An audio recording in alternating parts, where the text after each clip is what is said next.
Okay, that brings us to 3.0, community comment.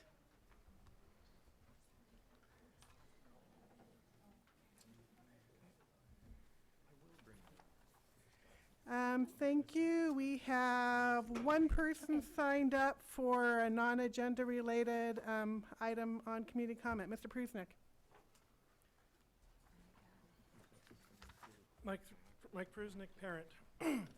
Last time I was here, I talked about trust. Then other groups got up and they talked about issues with Rachel Nye, Will Allen, and disabled rights. I'm going to continue that discussion in the hope that continuing to share the issues that I've seen will inspire others to speak up as well. Let me start by saying that my kids have 25 years of combined PSD experience, 24 years of combined PSD experience. The first 19 years with Wilson, Camp and his predecessors at Warner, Nilsson at Preston, and Cook at Fossil were problem-free. Yes, we had issues, but all those issues were resolved at the school level. We did not have any problems. Our problems started with Smizer and Allen. In the future, you will hear me talk about student safety issues involving Nye, Allen, Smizer, and the Board of Education, disabled discrimination involving Allen, Smizer, and the Board of Education, West Nile student safety issues involving Allen, Smizer, and the Board of Education, teacher bullying involving Craner, Allen, Smizer, and the Board of Education. But for today, I'll continue with my concern about the perverted comment made at the board retreat.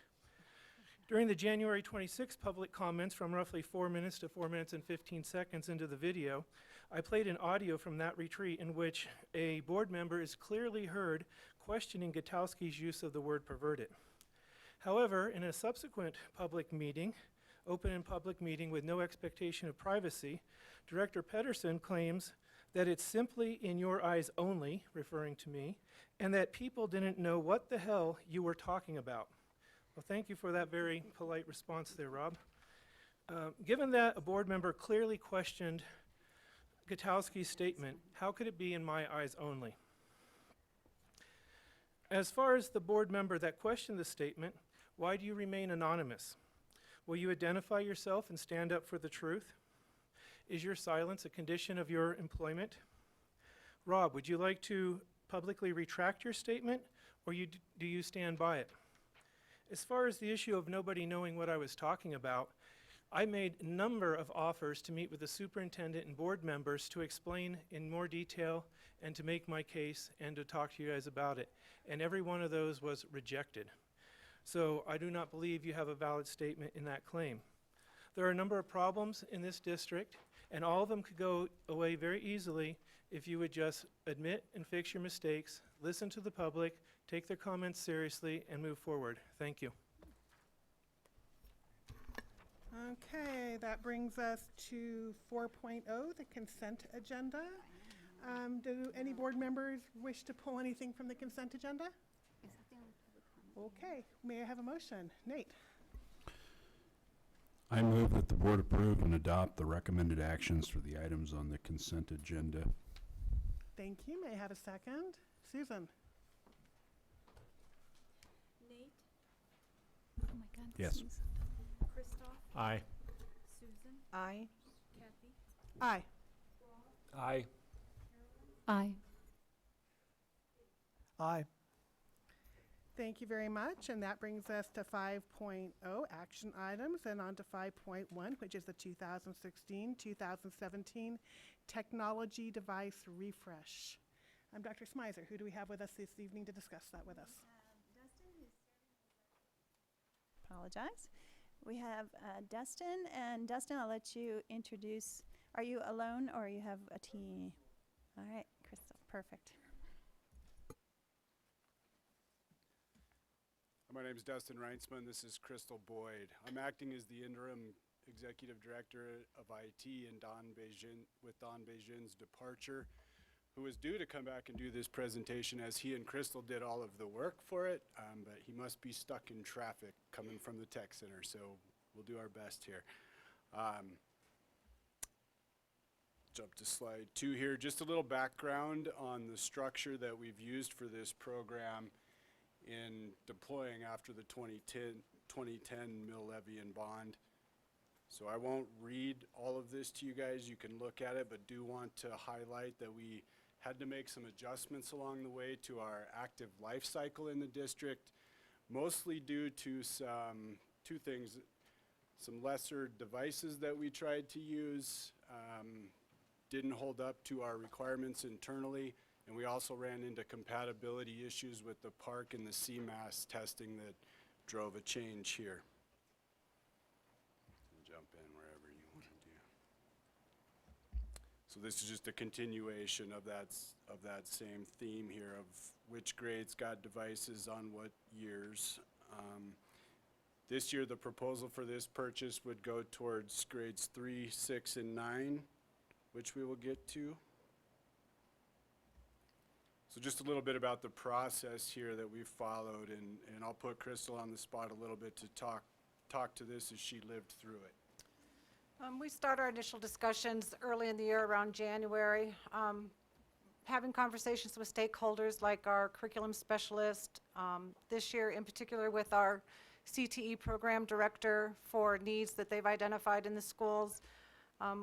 We talk to technicians in the school, teachers, media staff, to identify the requirements for these devices. Once we have those requirements, we prepare an RFP that we publish to all to vendors on a universal website for RFPs, working closely with our purchasing department. We do have 3 partners we generally work with in this arena, which would be Dell, HP, and Lenovo. So this year we published our RFP to those 3 vendors with the hardware specifications for the devices that we're interested in buying, as well as some repair and maintenance type of services that are important to the maintenance of our fleet within Poudre School District. Once those RFPs bids were submitted, we formed a committee that consisted of about 26 people across all the departments, schools, community members, tried to get involvement from teachers, technical people, program specialists, students, so a wide variety of individuals helping us assess those bids. We go through a rubric to evaluate them and score them, and as a result of that rubric, we scored, Dell came out as the rating the highest on that rubric with HP and then with Lenovo. So that's basically how the process went, and then we look at the cost associated with those devices and came forward with a recommendation and proposal.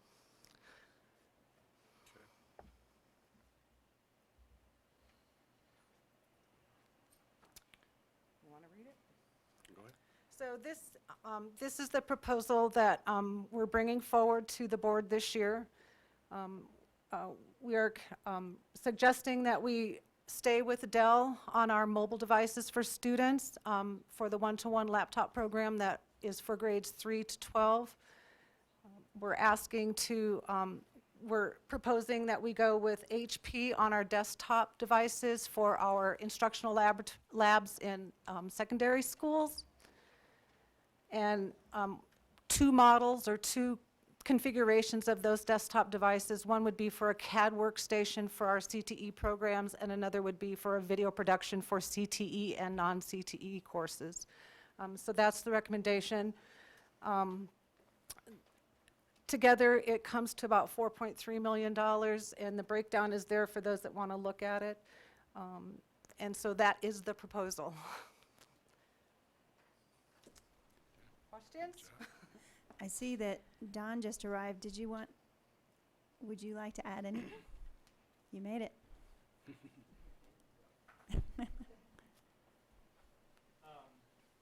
only thing I would add is that,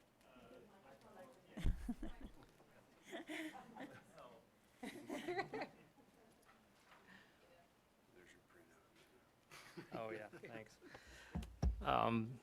Thank you. The only thing I would add is that it's important to note that out of this cost of $4.32 million, $3.4 million is projected out of the mill funds, and the additional funds were taken out of IT mill funds for other projects. So those project funds were truncated from projects that were slated to go forward. We stopped those projects and moved the money into this to be able to pay for this project or this initiative. And the reason I point that out is because on an ongoing basis every year, there's only $3.4 million available for the student refresh. And there always only has been that much money. So some consideration of that dollar amount is going to need to be made in the future, because otherwise the work of the IT department is going to start to be severely impacted by taking those funds away on an annual basis. Yeah, thank you, Don. I do think that that's important to know, is that this will be probably the last year that we can spend this much money on the refresh, which means that as we go forward into the fall of next year, we're gonna have to redesign our one-to-one devices and look at what's a more affordable way of going about it. I understand that when the plan was first rolled out, it was designed for grades 6 through 12? 6 through 12, yes. 6 through 12, and we've been doing much more than that. We've been doing several grade levels more, as well as many, many more adults in the system who need laptops as well. So we have grown, and keep in mind as well that the mill funds are a static number based on the vote, and our student population continues to grow. So we also have that compounding factor. So as we go into the summer and the fall, we really do have some serious reevaluation we're going to need to do in order to be able to afford what we're doing. Board members have any questions? Christoph? So, could you speak just a little bit about how you came about the specification you used, and maybe it entails everything, what you just mentioned, Dr. Smyser, and also just how this might tie into, was it collaborative with the curriculum department's desires? I mean, how do we come about looking at a laptop versus a tablet versus, where do the specs come from? That's a great comment, and I will say before Don has a chance to answer the question, is that because we're giving them to very young people, a lot of it has to do with simple physical durability. Yes. So we started with a number of criteria 5 years ago that was generated from the learning side. And over time, we've modified those criteria based on feedback we're getting from schools, as well as our curriculum departments, and also from the IT department staff itself. We look at everything from, and I'm going to jump around, but we look at everything from repair rates and the costs of those repairs to the district, to what those devices are being used for, knowing that we're trying to run the gamut of working with kids that are roughly 9-10 years old all the way through approaching 20. We're also using these devices with students that have many different physical and intellectual needs.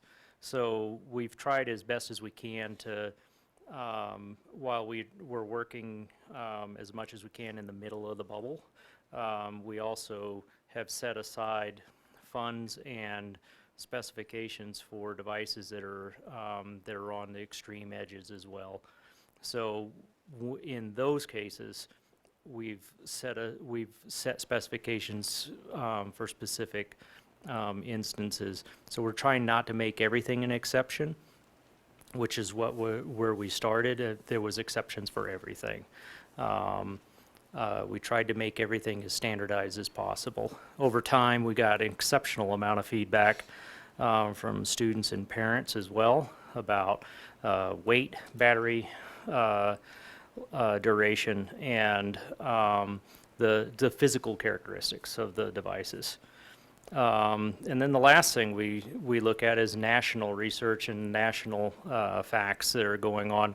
There's not a lot of software until just very, very recently that really is terribly lends itself terribly to the use of tablets, other than if you are trying to utilize the power of specific apps or applications. So, but if you're trying to do something that's more agnostic and open-ended, tablets have never really been able to branch out that way. You're locked into an ecosystem, whether it's an iOS or an Android, and the Windows tablets have never really branched out to much of anything.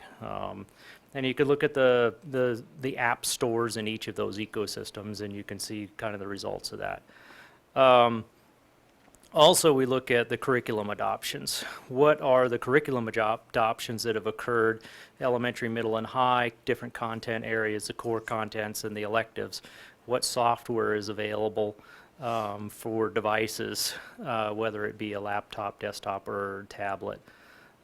So we've taken all of that and created a number of matrices to try to help us narrow down what are the right devices to even be looking at. And then, as Dr. Smizer pointed out, we started looking at some key characteristics that would allow us to keep the device in the hands of the student for a life cycle, and we define that as best as we can as a 4-year life cycle, because we're trying to get as much as we can for the investment of the money that we're investing. When I came here 4 years ago, 4 years ago, we were paying almost $1,200 for a laptop. And I sat down with Dave Montoya and said, we can't possibly afford to do business this way. We were able to drop it down, I think, right down to $700 that year, and then we dropped it down right close to $500 the next year. But we really had to press on our vendors pretty hard to do that. The second thing is that first year we had spent an awful lot of money buying desktops for everyone, and then we turned around and in that same year we had bought a lot of laptops to start sending out. So we were doing both at the same time. We extended the life cycle of the desktops so that we weren't replacing those while we gave schools a chance to get all of the laptops in the system and start using them. So this next year, we extended it to 6 years, but this next year, all the desktops that are left in the system will have to be replaced. You can't extend it much longer.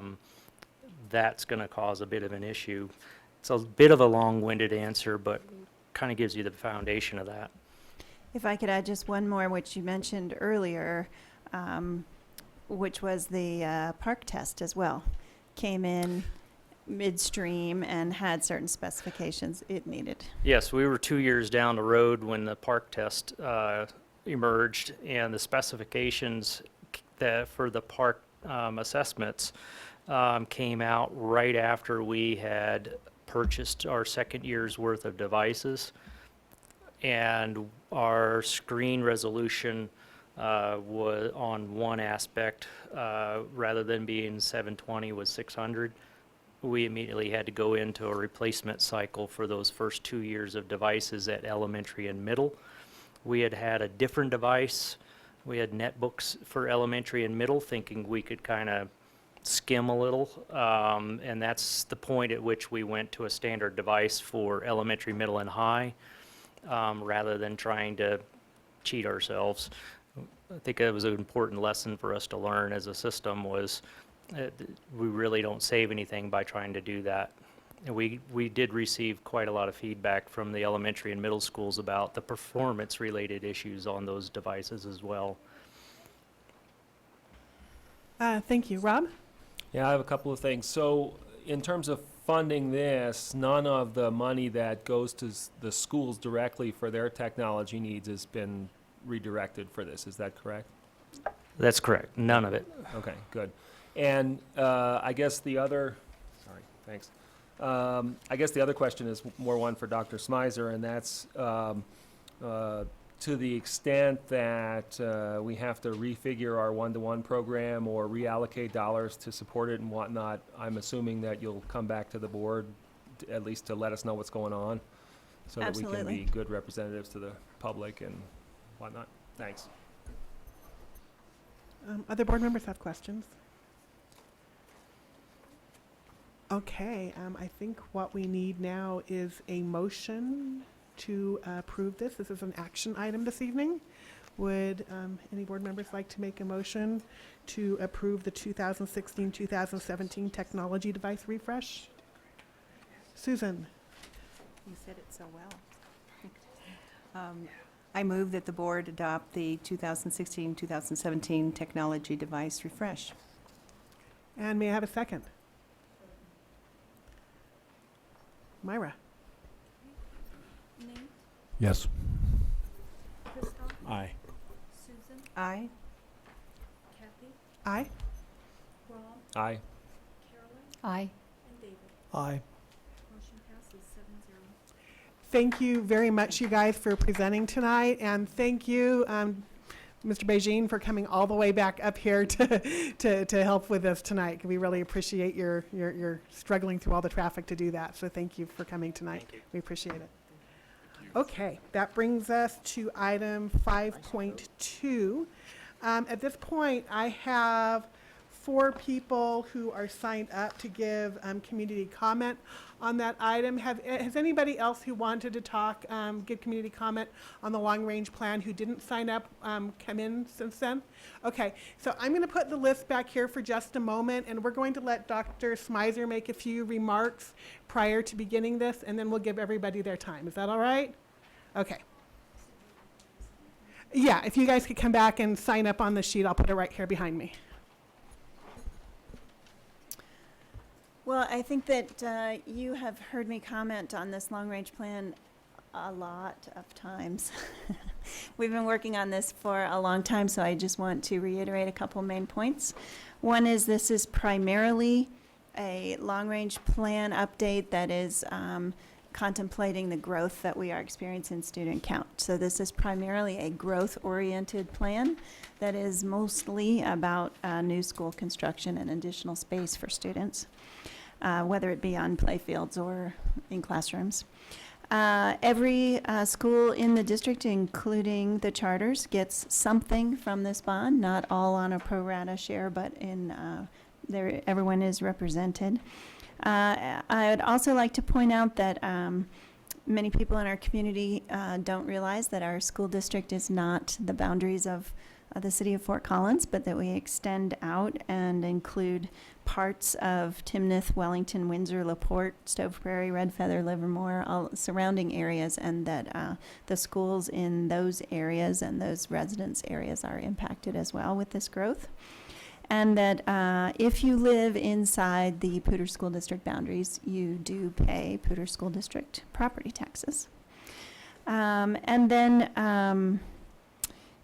all of this plan, the amount of this plan is contemplated to be funded by asking the voters for a bond, which I understand is not on your docket for today. We're not going to be considering that part of the plan. But we have the opportunity, because we have some property tax, we have some bond payments that are being finished and are falling off of people's taxes. And so we have the opportunity to replace those taxes and maintain the tax rate at 52.63 mils. And accomplish this new construction. And I think that it's important to note that we're talking about what the district, tonight, we're talking about what the district is proposing to do to maintain our current facilities and to handle growth, not how to fund them. So you will take up that matter as to whether to go out for an election or not at some future date. So you're not taking action on that. And then we had an earlier question from a board member about what has been the process that we've engaged in with each of our 4 charters. And so staff members are happy to answer that question, but I don't know if you want to do that now or later in your conversation, whichever is fine with us, obviously. Do more board members have a preference, now or later? Yeah, okay, we're gonna wait till after the comments. Okay, so now we have, thank you, Dr. Smizer, appreciate it. So we have 6 people signed up. For those of you who haven't spoken before the board before, everybody gets 3 minutes, of course, unless we have too many speakers, but we only have 6, so that everybody will get 3 minutes. There are little lights up there by the microphone, green, yellow, and red. When you have 30 seconds left, the little yellow light will go on. When you have the red light go on, please wrap up your sentence. And we do thank you guys for taking the time to come and talk with us tonight. So first we have former board member, school board member, Patrick Albright.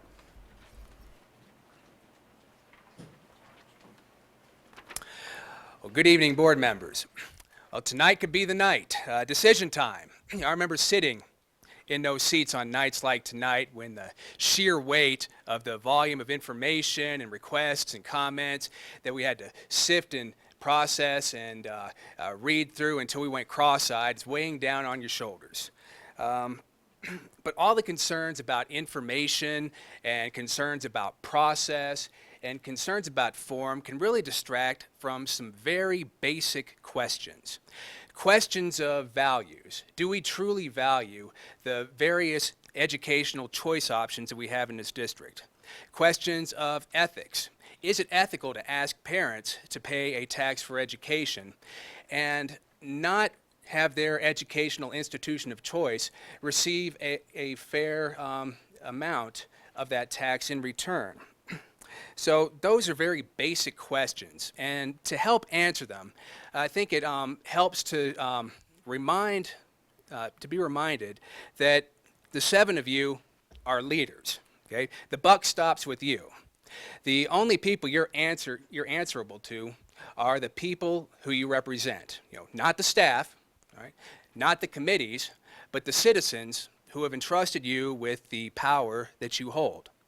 Now, we all know what is at stake for the district with this long-range plan and with the bond. And I have said for a long time that for this bond to pass, we need to have a very broad and very strong coalition across the entire community.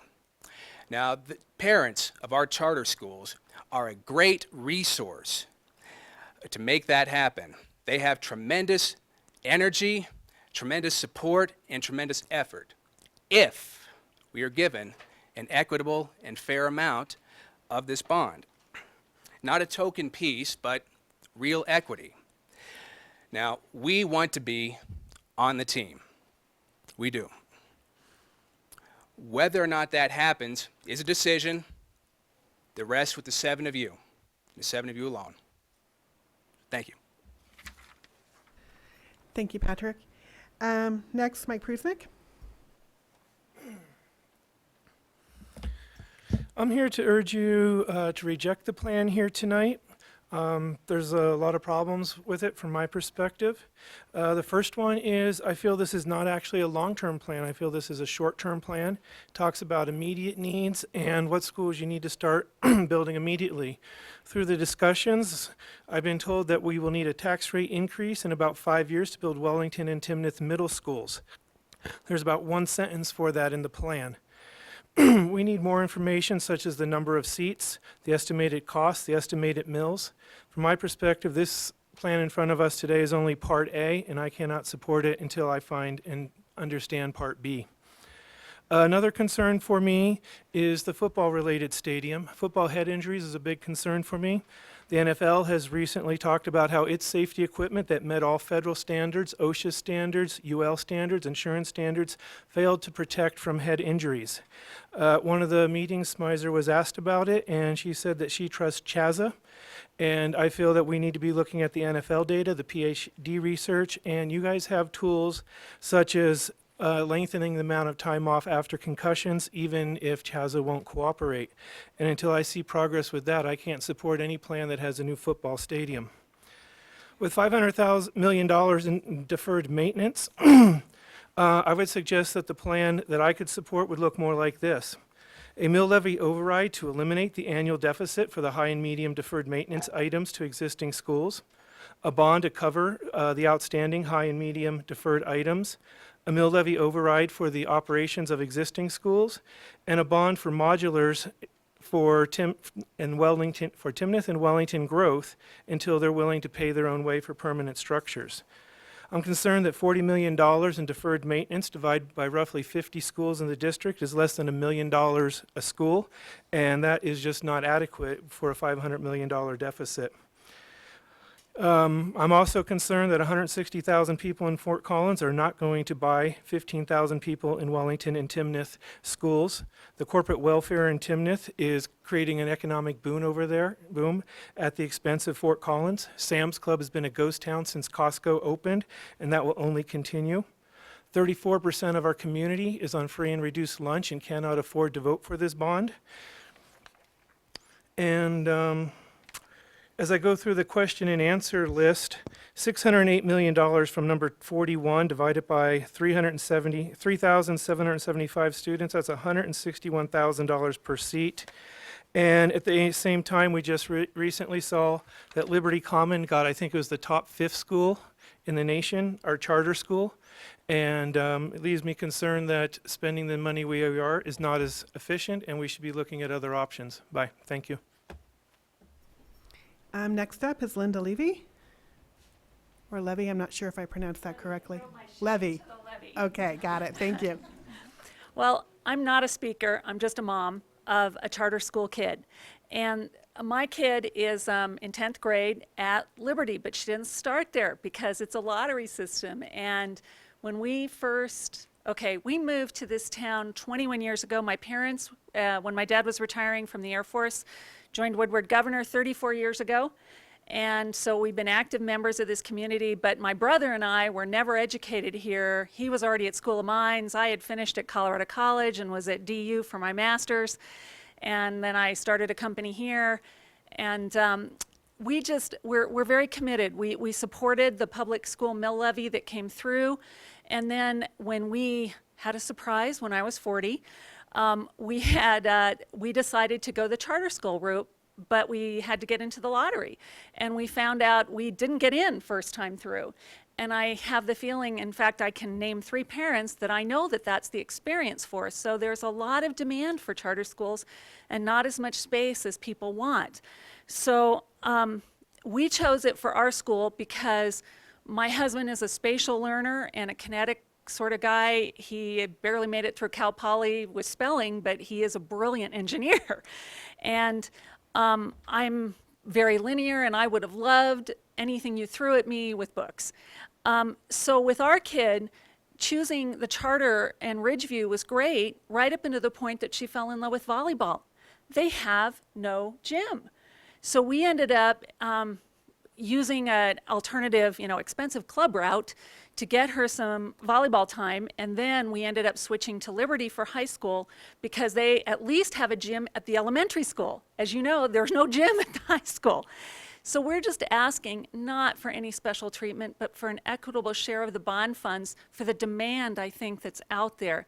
My kid is not an A student. She's not going to get a scholarship for volleyball, but she has flourished, truly flourished at both Ridgeview and Liberty. I cannot speak. I know that Dunn and other things are excellent schools, but all I can say is that I know that the charter schools are great for kids based on our personal experience, and I would hope that other people would support that for the ones that haven't gotten in yet that want to get in. Thank you. Thank you. Mr. Sutherland.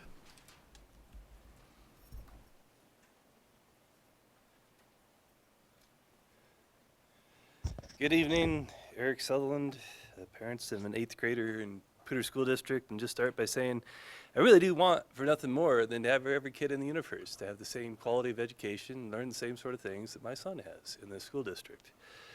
But, part of that learning process is learning critical thinking skills, scrutiny, and I'll be the first to admit that I really haven't done due diligence like I often do as I dive into affairs of public policy in the proposal that the school district is bringing forward. But to the extent that I have, I'm extraordinarily surprised to find gaping deficiencies. The whole thing appears to be rather a shell of a prognostication of growth that really can't be substantiated. There's all sorts of other factors that need to weigh in terms of how many students are attending the school district that are from in the district as opposed to out of the district. What the effects would be if we actually opened 2 high schools and Windsor opens a high school more or less simultaneously on terms of other school districts, particularly TSD, not necessarily always in the best financial shape.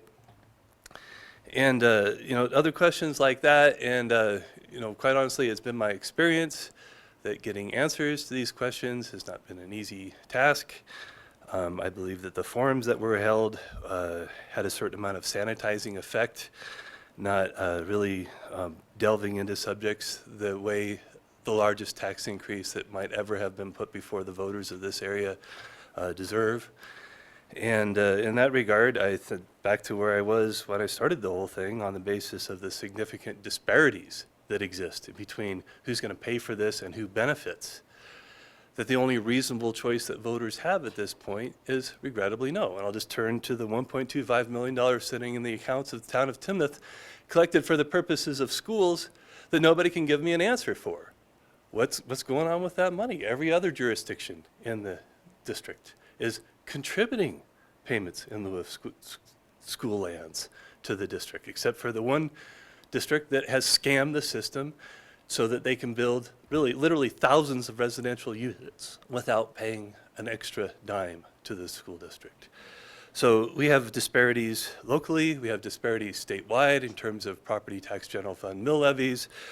We're supposed to have a system where questions would get answers. I tried to use that system and presented one question in a voicemail to ask why there had been no thought given to diversifying the revenue sources of the district to include demand or development fees on a new growth in the past. And I would have been satisfied with an answer like we didn't think about it, but not even that was forthcoming. So regrettably, no, I guess, is where we're at this point in time, unless new data comes forward to show us that this really has been well thought out. Thanks. Next is Mark Siegfried.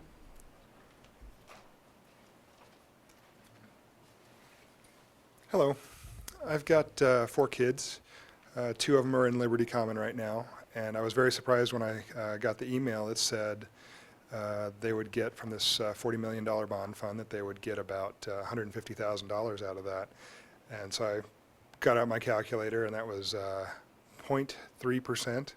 So I figured out, and I looked, I was surprised to see 29,000 or almost 29,500 students in the school district, which is great. We got a lot of kids. But there was, they were asking for 3%, Liberty Common was, and getting a tenth of that, which was very surprising. So many people have said be equitable, fair share. I mean, I've been here since '91 paying taxes for kids that I didn't have yet. I'd like to see my kids get what I'm paying into. I'd like to see them get their fair share of that. And they're at Liberty Common. So there you go. Thank you. And lastly, we have Chris DeNiro. I'm here to ask that PSD set aside money to contribute towards building a competitive swimming pool. It's our understanding that you've decided against budgeting for a pool, and we ask that you reconsider. The city of Fort Collins appears to be receptive to talking with PSD regarding partnering on this effort, and we request that the canceled meeting be rescheduled with the city and see where that stands. We've shown you figures that the actual cost of building a pool is a small fraction of the quoted figures. We're looking at less than $2 million to build a pool, and you guys keep quoting $8 million. So we've got figures showing that that's way off. And quite honestly, to those of us that are involved in competitive swimming, it's very sad to see that all of the smaller communities around Fort Collins have high school swimming pools, and Poudre School District does not. It's an example of where this is going to be a major problem is this summer, Epic is closing for quite a length of time for major repairs, and hopefully those repairs will be finished by November. If they are not, all of our girls' swim teams do not have a place to compete, and quite a few of them don't have a place to practice. So we're hoping that Epic gets done in the scheduled time frame. If it does not, we've got another issue that I don't quite know how that will be resolved. But anyway, so once again, we're asking that that be budgeted, included in part of the budget. Thank you. Thank you. Did anybody else walk in who wanted to speak, or are we at the end of community comment? Okay, just wanted to check on that. Great. Well, that brings us to the meat of our conversation, and perhaps we might want to begin that with a motion. To put this on the table for discussion, I would move the following, and I'm going to read a resolution. Resolution, whereas, as part of its ongoing long-range planning efforts, the Poudre School District Administration has engaged in a 3-year process of conducting studies and evaluations and obtaining community and staff input regarding the district's facilities needs, and whereas this process has culminated in the administration's preparation of a March 15, 2016 document entitled Poudre School District Long-Range Planning, Updated Comprehensive Facilities Master Plan Recommendation, which was augmented by an April 21, 2016 document entitled Poudre School District Long-Range Planning, Supplemental Information, parentheses, collectively, the, quote, Updated Facilities Master Plan, end quote, paren. And whereas the updated facilities master plan includes prioritized district facility needs that the administration estimates can be met at a cost of $375 million, which are set forth on the attached Poudre School District Statement of Prioritized Facilities Needs, and whereas the Board of Education has reviewed the administration's updated facilities master plan, including the prioritized facility needs discussed therein, and has had opportunities to ask questions and receive additional information thereon. Now therefore be it resolved that the Board of Education approves and adopts the attached Poudre School District Statement of Prioritized Facilities Needs, and that the board will determine at a future date whether to submit to the eligible electors of the district the question of contracting a bonded indebtedness to fund the cost of the prioritized district facility needs set forth therein. Thank you very much. May I have a second? Susan. Okay. Well, discussion. Who wants to start?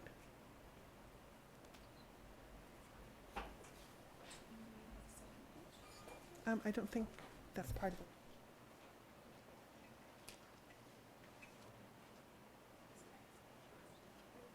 I don't believe Should the I second read the part. second page? I don't, no, the second page don't is not think so. part of the motion, so.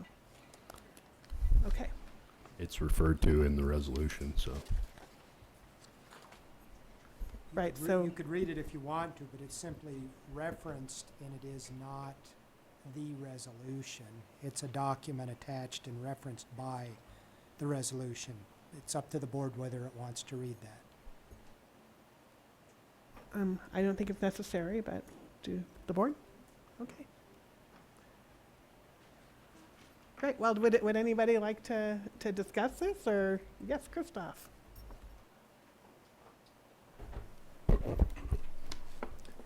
All right. I'll be very cautious with my comments, but I'll start by saying there has been, as we've heard, discussion of equity with regards to various constituencies in the district. The plan that we're studying largely allocates dollars to build new schools, and I would say these are on the extremities of our district. Whether you know or are sending children or students to schools like Irish or Weber or Rocky Mountain or Ridgeview or anywhere else in the district, the benefit of the plan is intended to improve the entire Poudre School District community, and I think that's very important for all of us to think about. Now, with that said, I will take this opportunity to bring to the floor the discussion of allocations of dollars for PSD's 4 charter schools. I do not see this as a question of equity. However, I will go ahead and make a couple comments and some distinctions that our charter schools have to deal with. So, our state laws and statutes are burdensome to the charter schools. However, we want to think about how we got there. You know, they're under added pressures for what they can do with, you know, the dollars they have to work with. So I have thought about that, and I think that is important to consider. The other key thing that makes me think about it is just the history and the background that we're all coming to this question from, and that I sense in the comments that have been made at our during community comment time. So I don't have to go very, shouldn't have to say much to point out to everybody that the history of charter schools is somewhat contentious, especially as it goes 30 years back. It's improving. I think a lot of the board members feel that improvement. We're starting to have discussions and discourses with the charter schools. And I just raised the possibility that there's an opportunity to continue down that path depending on our decision tonight. So again, while I don't see this as a question of equity, I think it's worth the discussion here on the floor, and I'll raise it and see where it leads.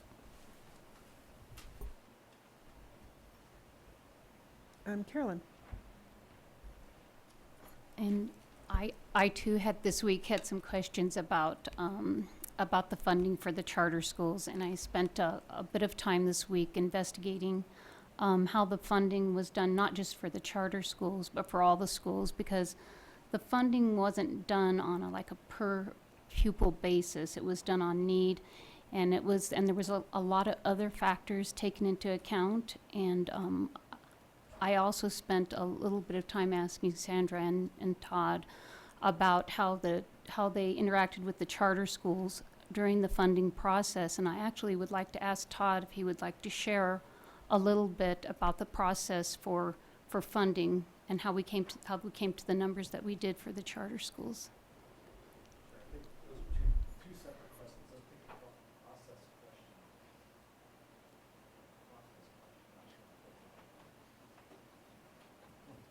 I'm gonna need some tech support over here. I'll take the first question about the process. We'll pick up on it. Doesn't sound like it. You muted it. Okay, so that's got muted. How's that? Is that better? Press and hold bottom. How's that? Is that better? There it is. There, we just got it. All right, very good. Thank you for the guys back there behind the scenes. Take the process question first. I think it's important to note that we asked all of our schools, not just the schools that we deal with on a day-to-day and have oversight on staff and their facilities, but our charter schools as well, every single one of them, to complete the same exact process. And that process was to engage their stakeholders in a conversation about needs and facility needs that they would have in their respective locations. We asked each of our schools to carry out that process and in the end have a deliverable of a prioritized list that they would provide to us for review. We also offered all of our schools, including our charters, the opportunity to interface with Brian Erickson, our facilities director, along with Pete Hall, our executive director of operations, if they had any questions that they could provide. And a couple of our schools, Fort Collins Montessori School and Mountain Sage Community School, took us up on that. They had some work with Brian Erickson and had some questions that they went through. Two of our schools, both Liberty and Ridgeview, opted to carry out their process without any conversations with Brian or with Pete, and that was their prerogative. They had the opportunity to do that. At the end, it was about a deliverable that came to us, and we tried to be available as staff and accessible if needed. And that's not that unusual in a lot of our processes.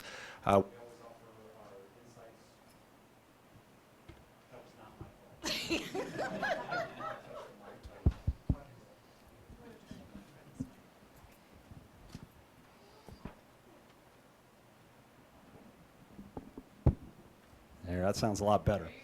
All right. Not unlike several of our processes, when we work with our charters, we give them the opportunity and make our staff available for questions. At times they take us up on that, at times they don't. But again, at the end, it was about a deliverable that we asked to have by a certain timeline.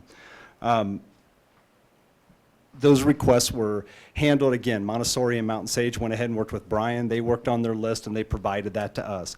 Both Liberty and Ridgeview also provided their list to us to be collected with everyone else. And that their process, how they worked with their SACs exactly or any of their stakeholders, we didn't participate in that process with them. As you well know from our conversations here, our other schools did utilize their school accountability committees, and we have a pretty good idea about how they did that with some representation from CFAC and others. But again, we felt like the key point for us was to be consistent and ask all schools, including charters, to follow the exact same process, which was talk to your stakeholders, make some decisions at the building level, and in the end, give us a prioritized list. And then Brian Erickson had the opportunity, once all lists were provided from all schools, including charters, to go ahead and evaluate those. And if he had questions about that, he would be able to go ahead and have that discussion. If there are specific questions that you have about that, I'd be glad to try to answer them. I think the key point I'm making is the process was consistent across all boards. Every school had the opportunity to go ahead and turn in a list to us. So then the second part of the question, and others can weigh in as well if you like, is then how was the allocation of money determined? That's a great question. I'll go ahead and get started on that, but I think there are a lot of people in here that were part of that. Several of them are here in the group, both Dave and Danielle and Pete. First thing we did is work with facilities and try to understand what priorities were for facilities. Because a lot of times what we wanted to avoid was when a school made a request, that request very well could be on a facilities list. And so we wanted to not use up available money for that. If facilities, for example, was planning to update an HVAC system, we didn't want that to be on a school's list if we could help. We tried to find a balance. So they talked about their critical maintenance needs. Then we looked at the school lists, and we did our level best to try to manage that and be equitable across groups. And by equitable, I mean equitable in our considerations regarding the age of the building, where the need was. Carolyn was exactly right. It wasn't about per pupil. It was about where the need was the most critical wherever we looked. Each of our schools, then we went list by list in a very tedious process, tried to evaluate what they had. Most of them turned in any number of items. We tried to scale that down, match up with facilities, and start organizing those. Others could probably add quite a bit to that, but we took a shot at it the first time, then we went back and looked at it, then we came back and took a second shot, spent some considerable time. I think it's important to note that CFAC members were also present and part of that work. Brian Erickson, Pete, and some others in facilities that were really had a lot of knowledge about what was already on the critical needs list. They weighed in on that, and we did our best to try to find the best balance that we could. Regarding the charters, we certainly looked at their list in the same manner. What they turned in, we considered that. Brian had some good knowledge about a couple of the schools for sure on what they had as priorities. And we carried out, and at the end you got a final product that you've had a chance to review and see how that all adds up. I don't know if Danielle or Pete or Dave has anything they want to add to that.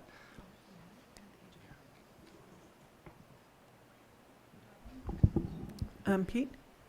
Yes, I think one of the considerations to the group that Dr. Lambert mentioned was with age of buildings, some of the specificity went in around the buildings that were built in the 1960s and the 1970s, and we had to weigh that out. And I think in the analysis at the end, the group, including the oversight by CFAC, did a really thorough job in vetting that, because as it showed in some of our work afterwards, that's where a lot of the weight was placed in some of the age of the buildings and the needs of the systems within those buildings. So can you address more specifically how the number was decided for the charter schools, since that's the main topic on the table at the moment? Yeah, I'll take a stab at that first, and they can weigh in. We looked at, after we worked through all the other schools and looked at the allocations that we provided for them, we tried to find what we thought was a reasonable amount that was commensurate with what others were asking for, what kind of mirrored their needs as best we could, and we tried to allocate accordingly. So for example, as we looked at the two, at Ridgeview and Liberty, which are a little larger than, clearly than the other two schools, we tried to look at some comparable size schools that were going on, consider the things they were asking for, consider the age of their building, and of course we also considered the fact that we don't own their buildings. And so some of the requests we didn't consider because of that. I mean, or at least we didn't fund or commit to. We certainly considered them and evaluated them, but we tried to match up as best we can and tried to find, again, those schools that were of similar size, similar age, and then consider the needs that we could, as you know, try to retrieve if there was any kind of separation from our relationship with the school. We wanted to make sure we paid attention to that. And once all those things were considered, we took our best shot at trying to find a fair allocation as a result of that process. Thank you. Did you want to continue with your, or is that for now? Rob? Yeah, so I have a few things I want to say here. One of them is I want to address again this question of fairness and ethics as it was referenced earlier. I guess to start with, I'll reference what Dr. Lambert said about the fact that the decisions were based on needs rather than number of students. And you can, if you do the analysis, you can see that all over the and even based on needs versus age of buildings, right? Because if you think about the size question. As an example, Tavelli is our largest elementary school and yet has the smallest elementary school allocation of all of the elementary schools in the district as a percentage of the total $40 million.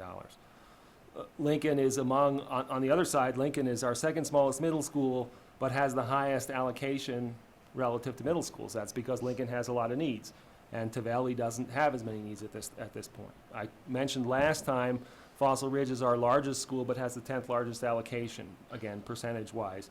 Preston is the 5th largest school and has the 17th largest allocation. So the sort of correlation between size of schools and how much was allocated isn't very good, if in fact it's there at all. I haven't done a statistical, I'm sure we could get somebody to do a statistical correlation analysis, but there are certainly a lot of outliers if there's any correlation at all.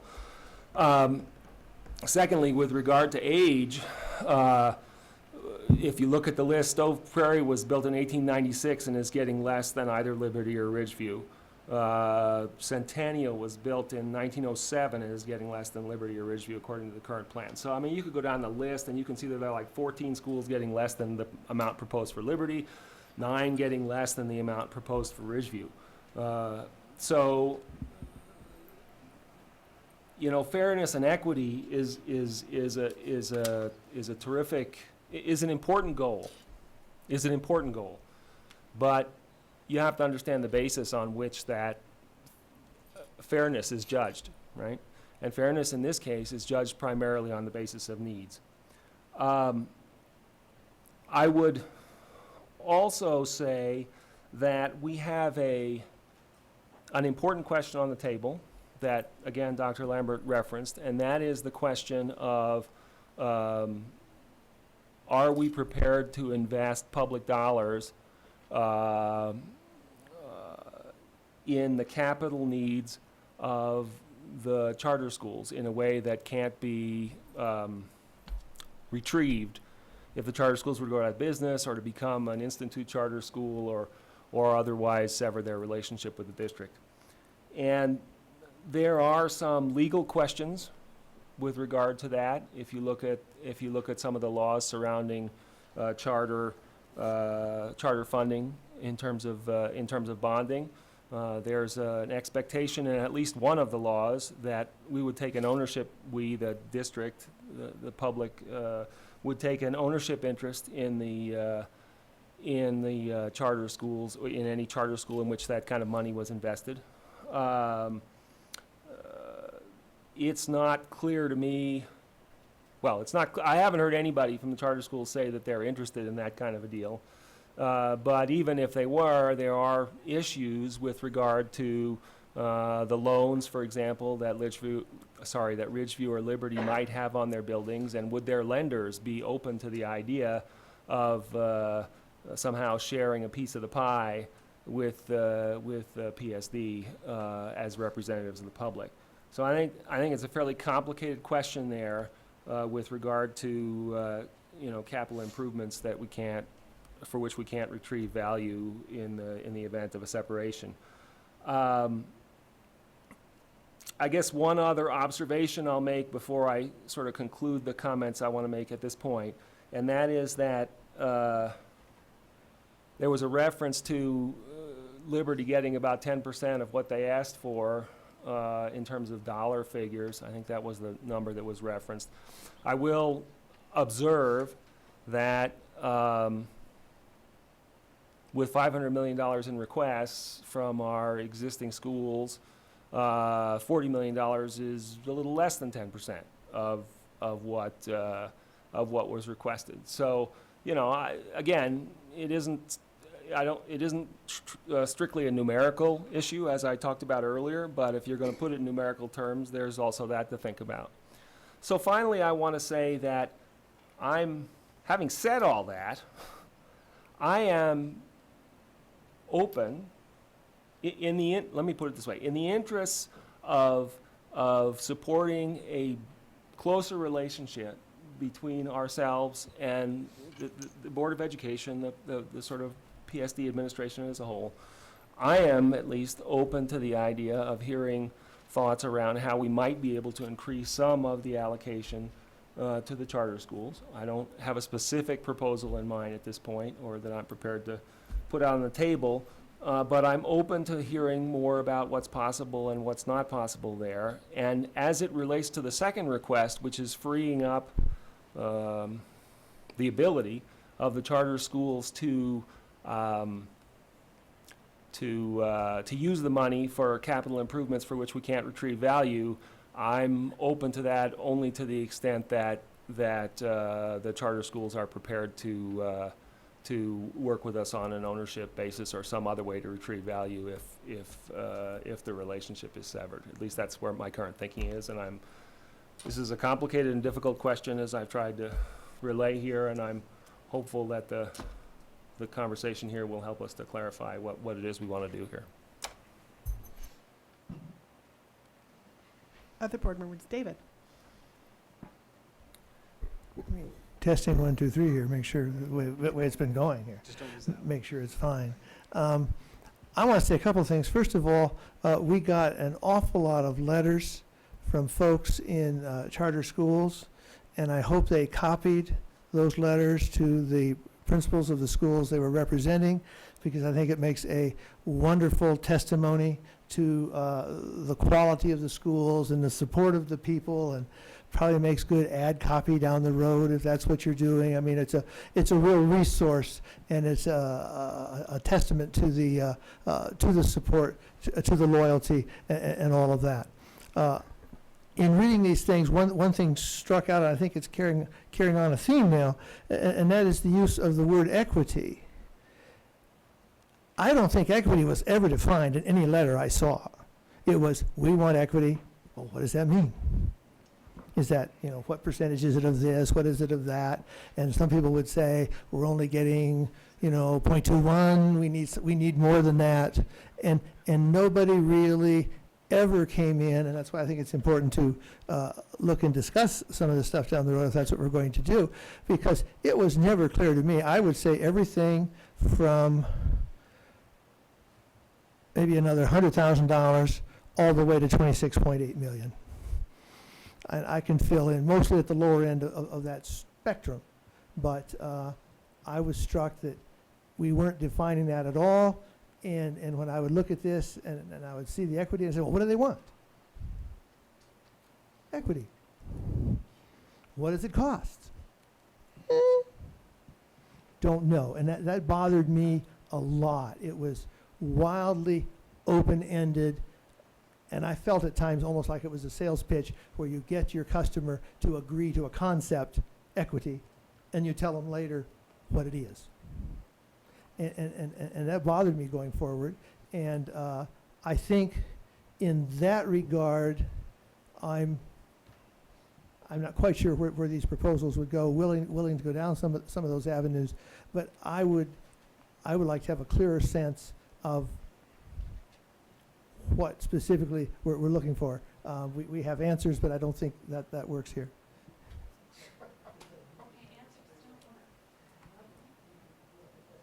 Yeah, we can't take questions from the floor, I'm sorry. We can't get into a debate at this point, I'm sorry.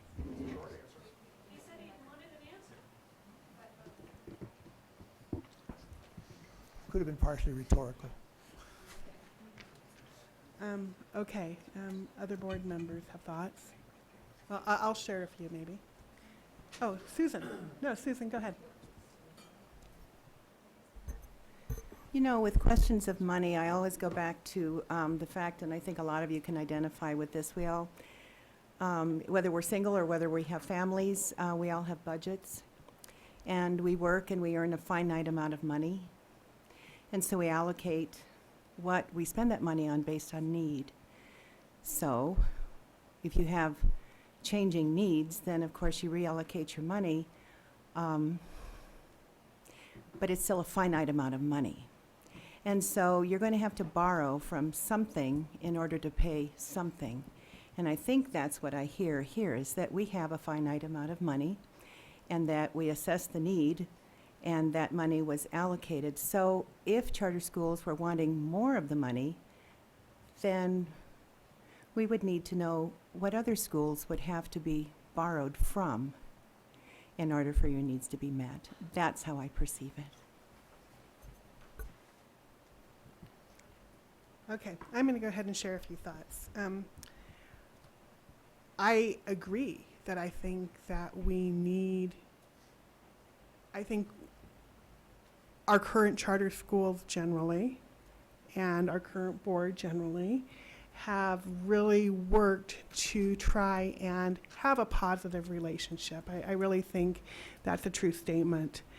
I also believe that there are some misconceptions when it comes to funding charter schools, because in some of the emails I got, I understand some people believe that charter schools are overall receiving a greatly reduced amount of funding from regular schools. So let me just set the record straight a little bit, at least for Poudre School District, okay? And it might vary throughout the state a little bit.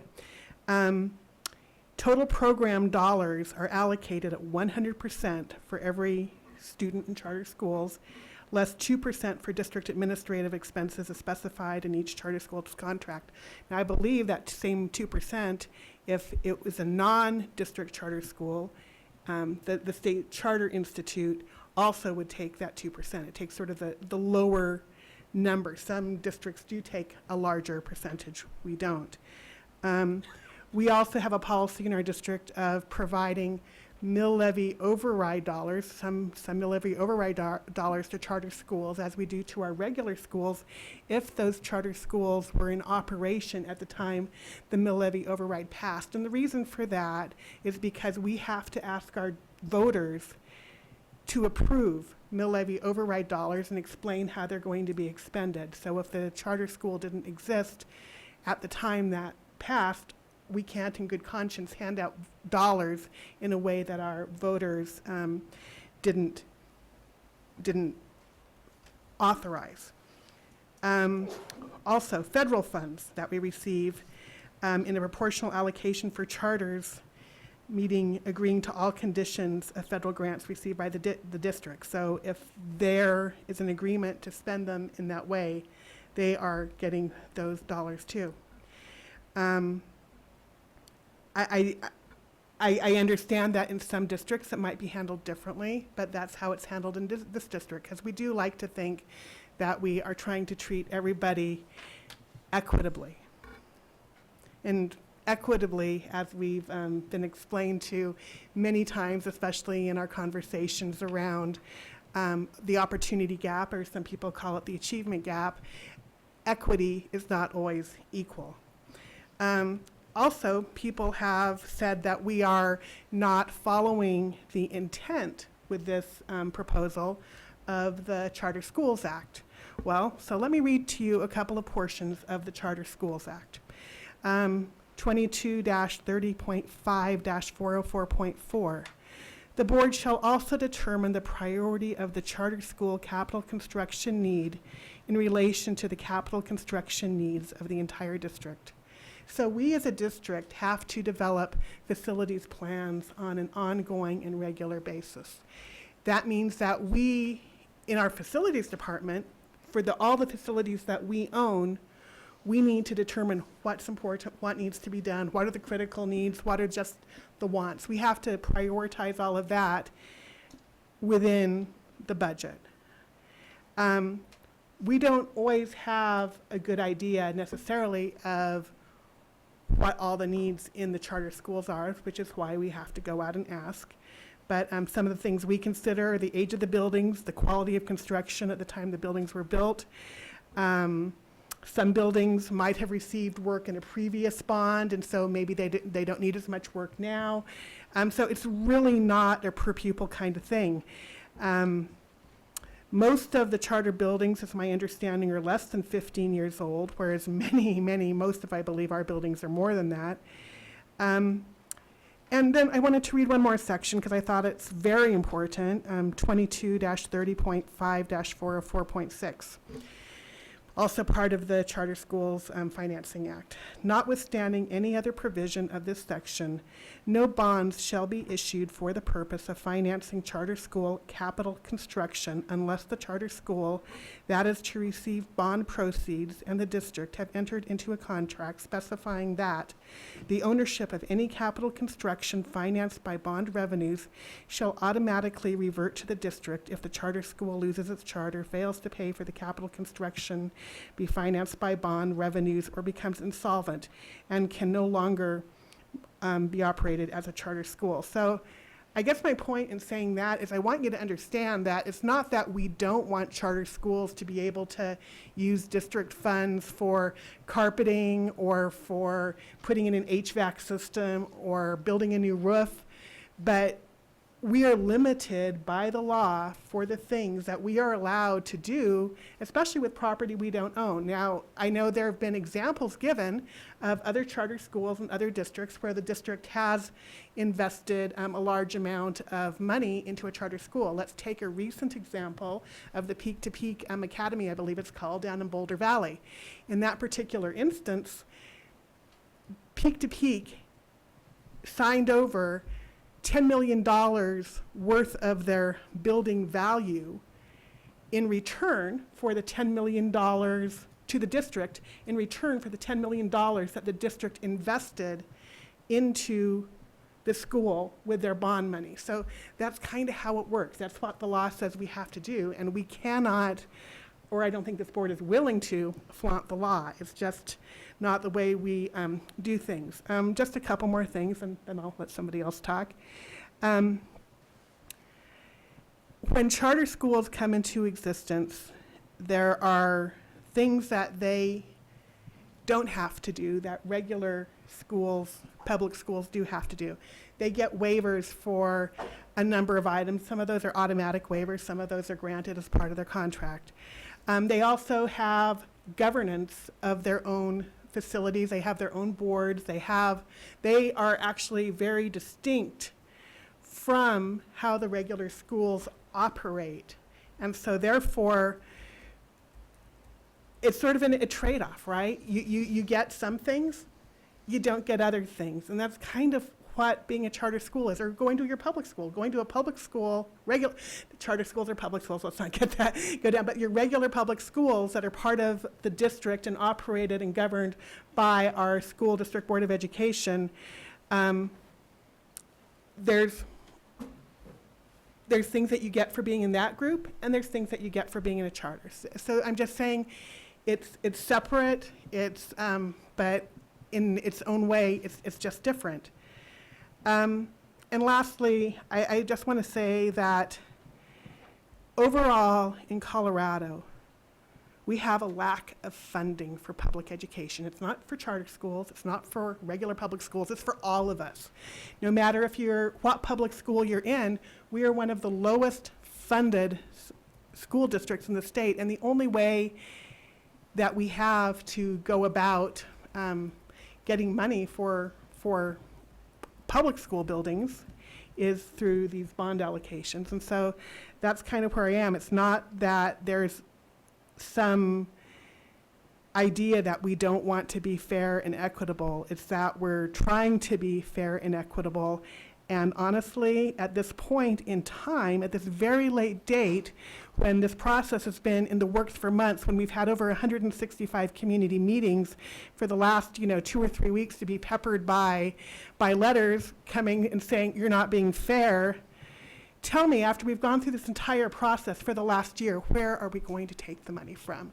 What public school would you have us say we can't give money to now because we've decided that equity has to be a different thing? So those are my comments. So other board members have questions or thoughts. Nate. I think this was a rigorous process, and I appreciate the input from everyone, the community, the public, the Community Facilities Advisory Committee staff. Everyone did a lot of work to put this together. I'm interested in maintaining and improving the relationships between Poudre School District and the district charter schools, and I'm interested in discussing more additional discussion about the idea of perhaps setting aside some amount of money. I don't know what the number is, maybe it's $200,000. I don't know what that would be, as perhaps seed money to be used to help district charter schools acquire ownership of facilities, and I think rightly the condition would be that the Poudre School District have an ownership interest. With regard to the swimming pool, this whole process is a question of allocation of resources and an allocation of limited resources, and I just think that while it would be great to have a competitive swimming pool be part of the Poudre School District at this time, it doesn't rise to the priority of some of the urgent needs that we have for existing facilities and new facilities, but I am in favor of the Poudre School District continuing conversations with the city of Fort Collins and whomever else might be interested in future partnership and perhaps a joint venture on a competitive swimming pool in the near future, when we have to be looking at other additional facilities for classroom space. I think that should be part of the discussion, and I support that. So I support the resolution that's on the table. I support the allocations that are in the resolution for the 4 existing district charter schools, but I am willing at a later date to consider how we might have some set aside for capital facilities improvements for charter schools, if we can get agreement between the Poudre School District and the charter schools on ownership. Thank you. Additional comments? Christoph and then Carolyn.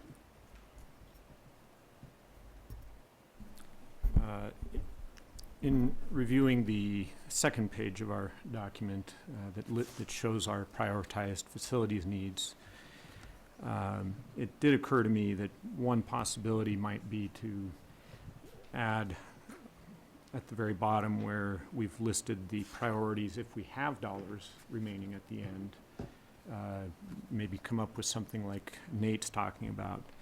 So, we could come up with language, should we have remaining dollars at the end of all this, we could add a priority for funds that would go towards the charter schools. And it's just an idea I'll throw out there and see where that leads us. Carolyn.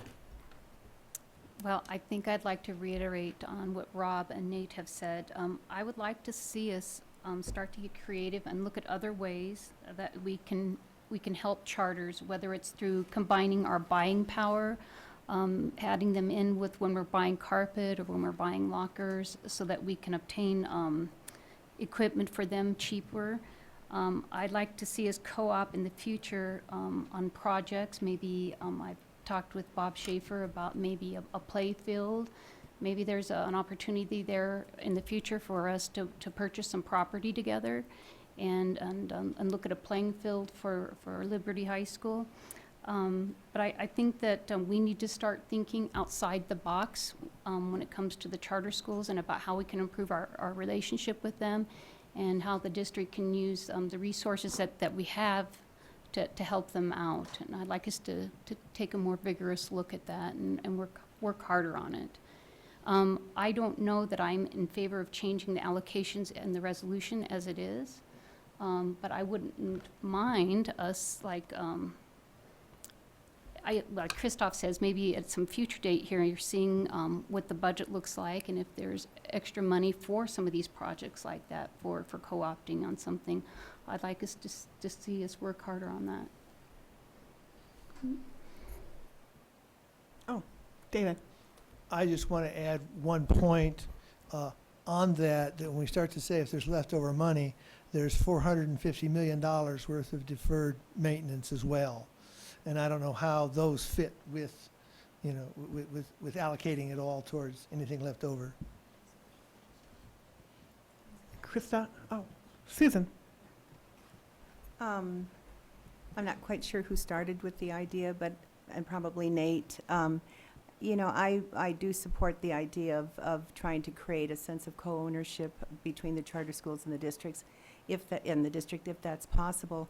But I personally would like, if there is any money, I agree with you, there are deferred maintenance costs, but I would love to see us use some of the money as seed money for that type of a thing, to help the charter schools maybe own their facilities. Second thing, on the pool, I too would relish the idea of having the pool not out of this particular money, but in the future to work vigorously to create a partnership with the city to make that possible. I'm not sure how long that would take and how far down, down the road it is, but I remain very, very open to that idea, and I think we should continue to pursue it. Rob. Which charter would you guys like?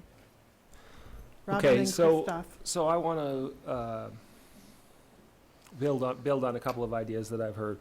One of them is I absolutely agree with what Carolyn had to say about a closer working relationship and finding ways to work together.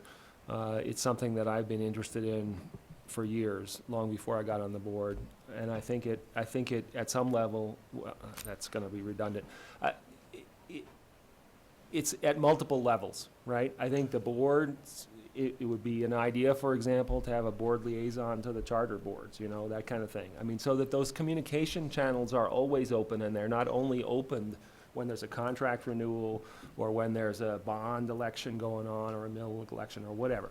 And I think if we'd had that in place, we perhaps would have had less last-minute chasing around this issue. So I'm definitely supportive of that. I like the idea that Nate suggested tonight around an equity fund, if you will, seed money, if you want to call it that, for helping charters to acquire buildings. I wouldn't expect it would be very big, unfortunately, but perhaps it would be meaningful from a lending perspective. And frankly, if that money is there at the beginning, then the whole question of getting your lenders to agree to having Poudre School District have an equity interest in the building, that would be known up front. The complications might not be as high. I'm not a lawyer or a mortgage specialist, but it strikes me that would at least simplify the question.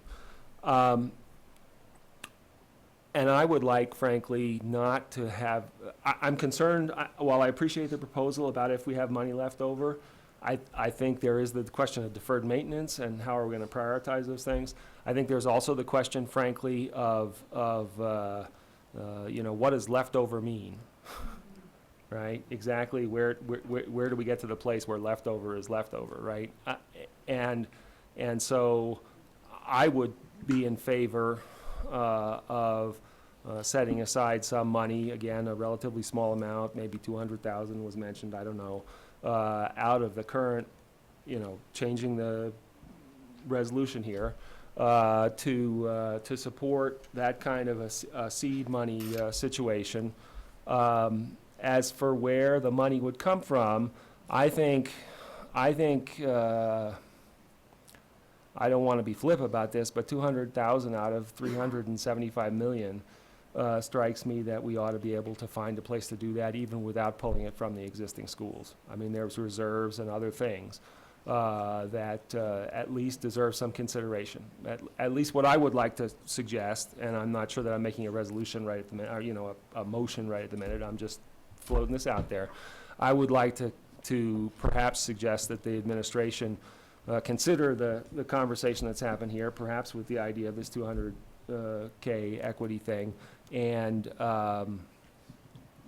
give us their best thoughts about where it would come from. And, you know, frankly, we'd have to make some decision about whether we're comfortable with that, you know, lessening reserves by a certain amount. Are we comfortable with that? Taking it from this place as opposed to that place?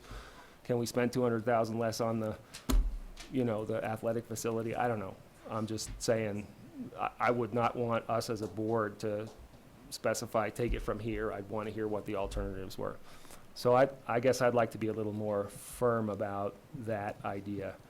As for increasing the numbers of sort of that are on our sheet about unrestricted, not unrestricted, but non sort of ownership kind of issues.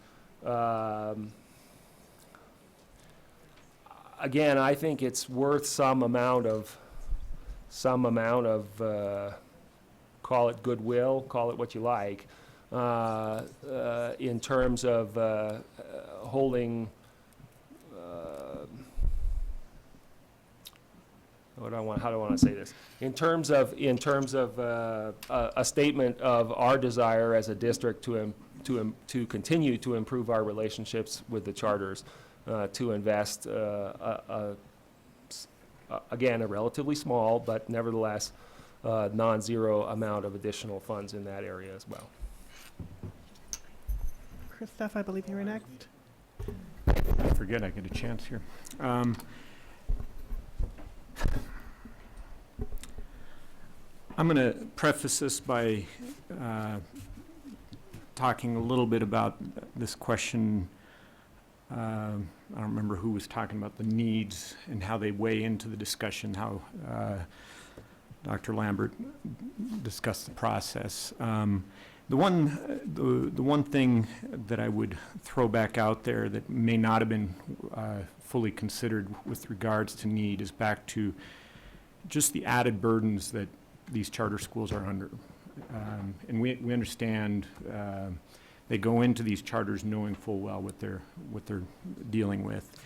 But that said, when we consider how we allocate funds to other schools, often need is part of that. The one thing I could see, from what I understand, there could have been an improvement with regards to representation on the CFAC. And just there's a sense I'm left with as to whether the charter schools did get full representation. So with everything I've learned, I'll just leave it at that. I don't need answers. You know, from what I've learned, I still have a question in my mind. Now all that said, I still don't see the equity doesn't sit well with me. The question of equity, because I think we're building schools that serve the community for all of us, right? I mean, this business of who's getting what amount of dollars. I mean, this whole plan is intended for every taxpayer in the city. Whether you're your students at a charter school or a non-charter school. All that said, and I've waffled on this overnight. I'm not leaning towards pulling dollars out and looking for added dollars, but I do think we have an opportunity to document the need that schools have in the way that this prioritized facilities needs document is put together. We have an opportunity to say, look, if funds are available, we've done the same thing for the critical deferred maintenance, for all the other items. We say if they're there, we will document that there is a community in our district, a constituency in our district that does have needs, and I would argue that they might be reasonable needs that should be addressed if we have those dollars. So at the end of the day, I don't think I'm going to come out looking to pull dollars or rejigger the monies we've allocated at this time. So, Susan, I'm sorry. In response to Rob's comment, I personally would be opposed to changing the resolution as we have it. Reason being that we have an opportunity to amend it at a later date. I would urge us to think real carefully about it, take our time, and come back and if needs be, amend the resolution. But I am urging the board to support it as it's written. David? I think this is almost a question for Tom to clarify if I understand it correctly. The way this is written, the charter money is guaranteed. The money for individual schools is up to how things work out. Is that right, Tom?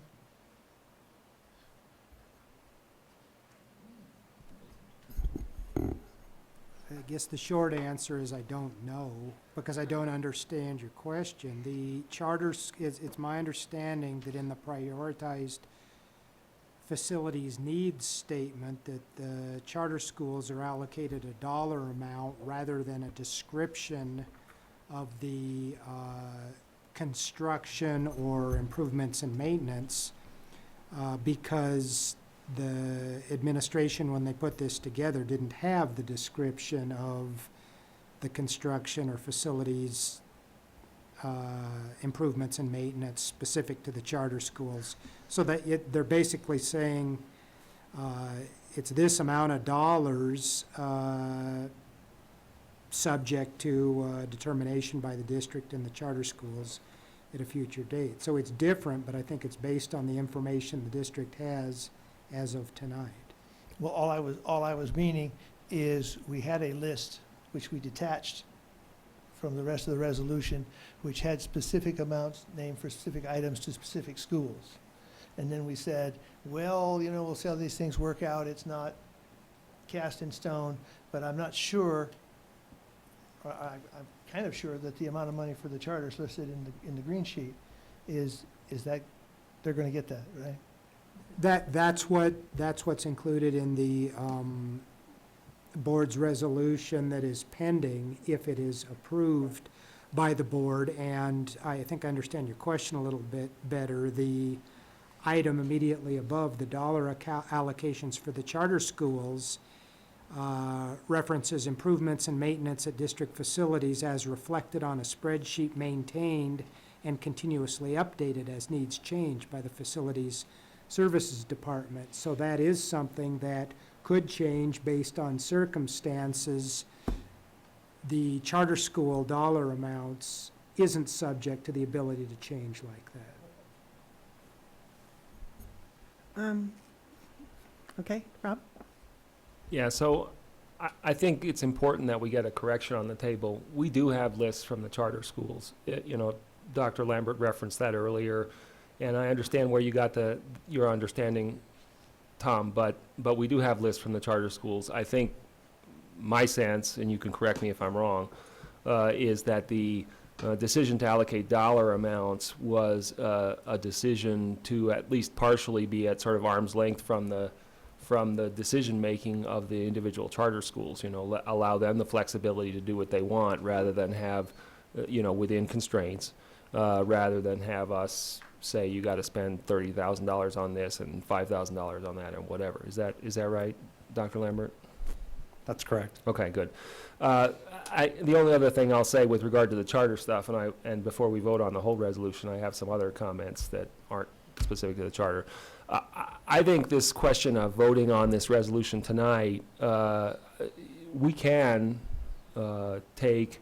we can vote on it next time we get together. We don't even have to vote on it then, but I don't recommend going for any significant length of time with this pending. It's an important thing to make a statement to the community about. But I think we could, in fact, consider, ask for additional information relative to where monies could come from the administration, as I mentioned earlier, and could then consider our alternatives or amendments to this resolution at our May 10th meeting.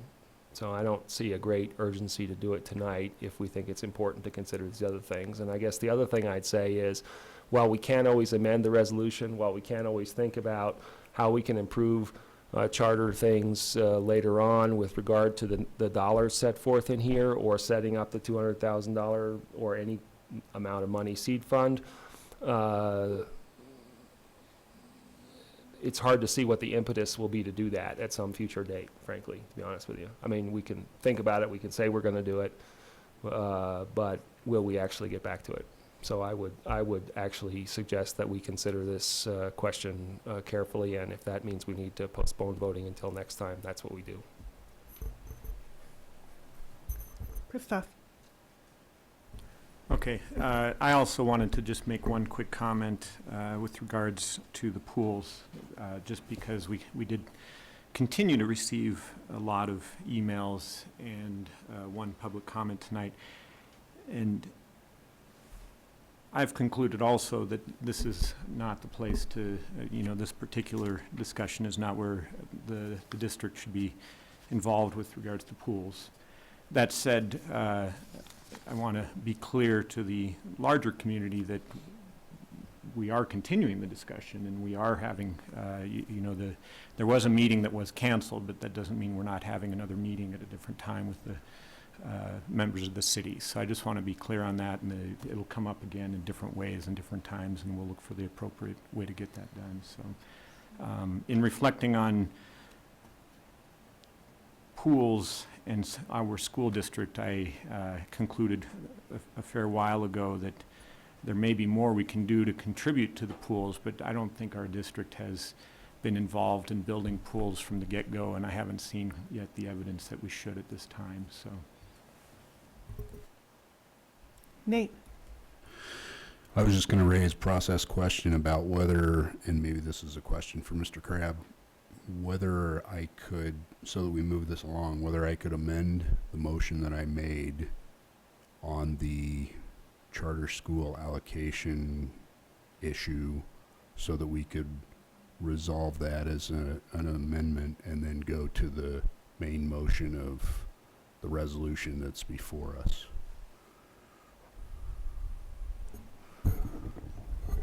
I think you can. Okay.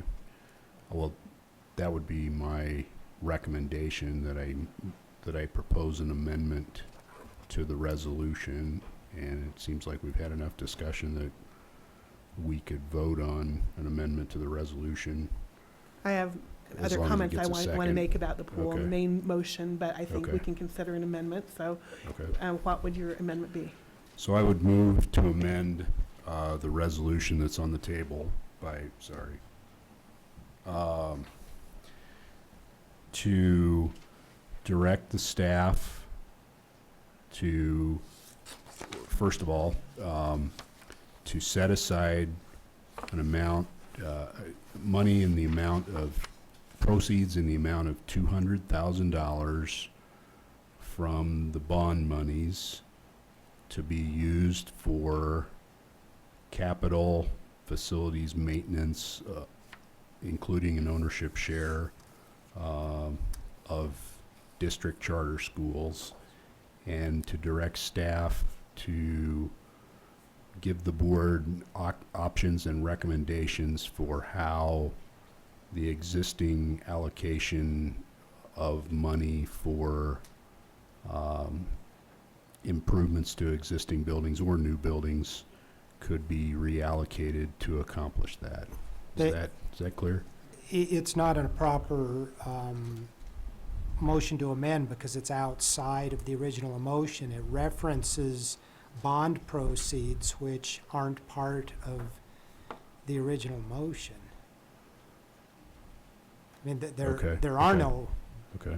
bond it's proceeds, not. and and the motion specifically says that that will be determined, if at all, at a Mhm. future date.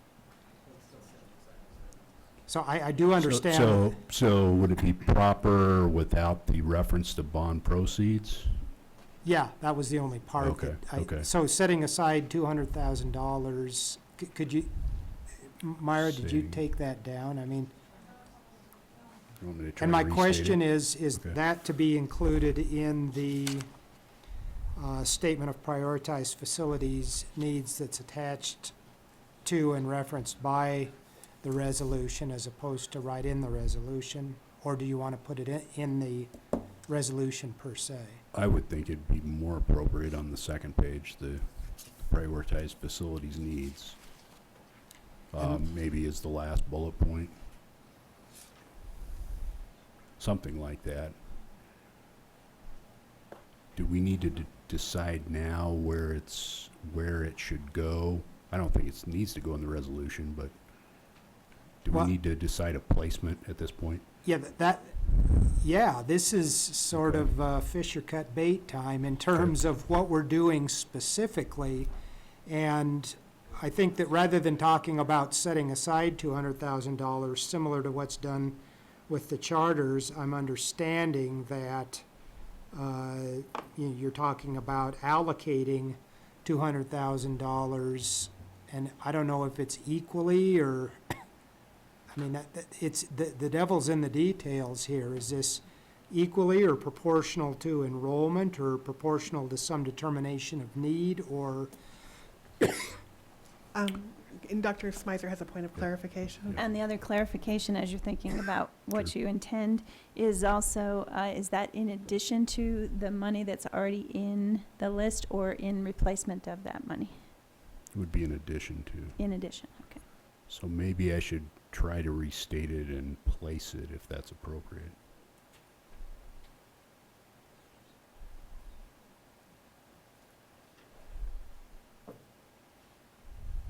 Is part of your proposed amendment include any, is this just for charter schools generally to be determined how it's allocated between them at a future date? Or is this just set aside for charter schools?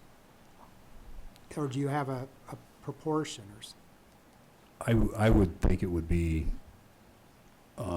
subject to agreement at a future date based on need in acquisition of or improvement of capital facilities and in return for an ownership stake by the Poudre School District. Does that answer your question?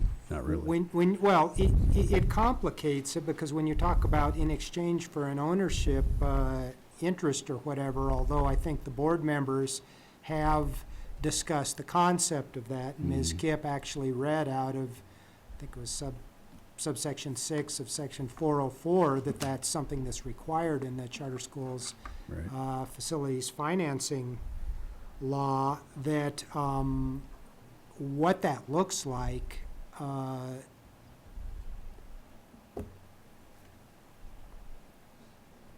I think it's a concept and it lacks enough specificity to really be a meaningful term that's not going to cause future disagreement and conflict. I think that the idea makes sense. I think that getting the language right may require, and somebody said they didn't think that it would be brought back in the future. I think that any board member individually can, if it's important, and it sounds like there's more than one that's interested in that, could actually work with the administration to try and craft language that would specifically address these different concerns, because I'm not able to probably draft language that addresses all the specifics tonight, just beyond adding $200,000 to probably to the last bullet on the second page, to be allocated as determined by the parties at a future Sure. date if acceptable terms are met. I mean, it can be that broad, but that is almost broad enough that it lacks meaning.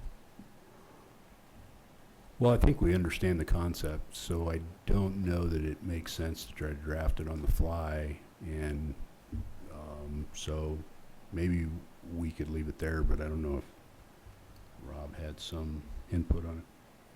Well, I was just thinking that we could, I mean, I think there's at least a vote that ought to take place to see whether there's support for the concept or not. You know, I don't know that, I mean, you all can say that that's not true, but I think we ought to at least understand that, and if there is support for the concept, then we can worry about the specific language in preparation for the next meeting.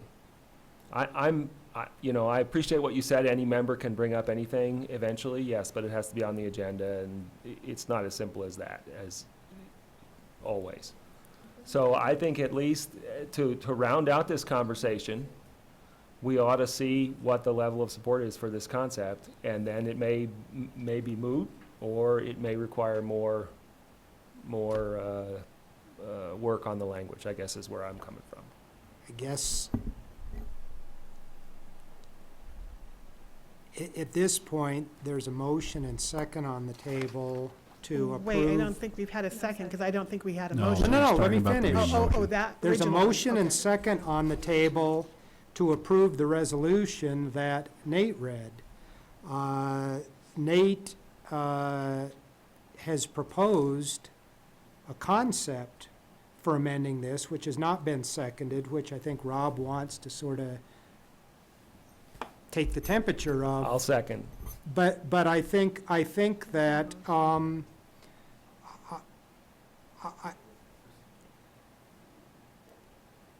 if it's voted by the board, then I guess we will do the best we can with it. But in terms of what specifically, I don't know how you amend a specific resolution with a concept. And if there's a specific amendment that's proposed, I can do that. But I think that basically trying to decide if people are interested in doing something that may or may not work, I don't think that that's really an amendment to the resolution that's at issue right now. Okay, I would propose, with the agreement of the board, that we continue on the discussion of this item, because I know there's additional things we wish to discuss, that board members who have an interest in proposing a modification to the resolution, whether or not we pass it tonight, that you guys get together with Mr. Crabb and work on that amendment that could come back at a later date. And I'm just saying, I don't think wordsmithing works. It has not worked in all of the time I've been on the board, which is well over 4 years now. Yeah, So I'm just hoping that we could go down that path. Well, I want to be clear, too, that I have said all along to everybody that I don't have the expertise to deal with the issues of the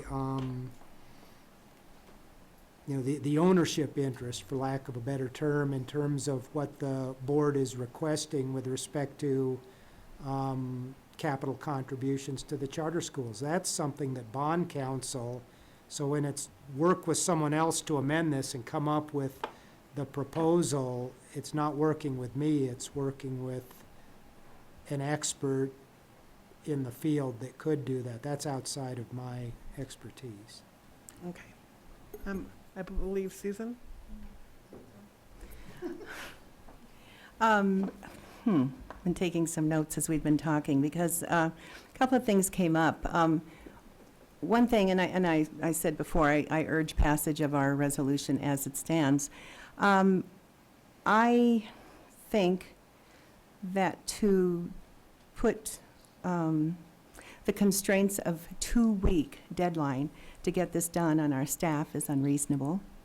I would have to just add, I don't know how many of you know how busy April and May are. It's absolutely crazy, and they have so many other things to do besides research this, which could be done at a time when people are more relaxed and can spend the time. So I would advocate for the staff.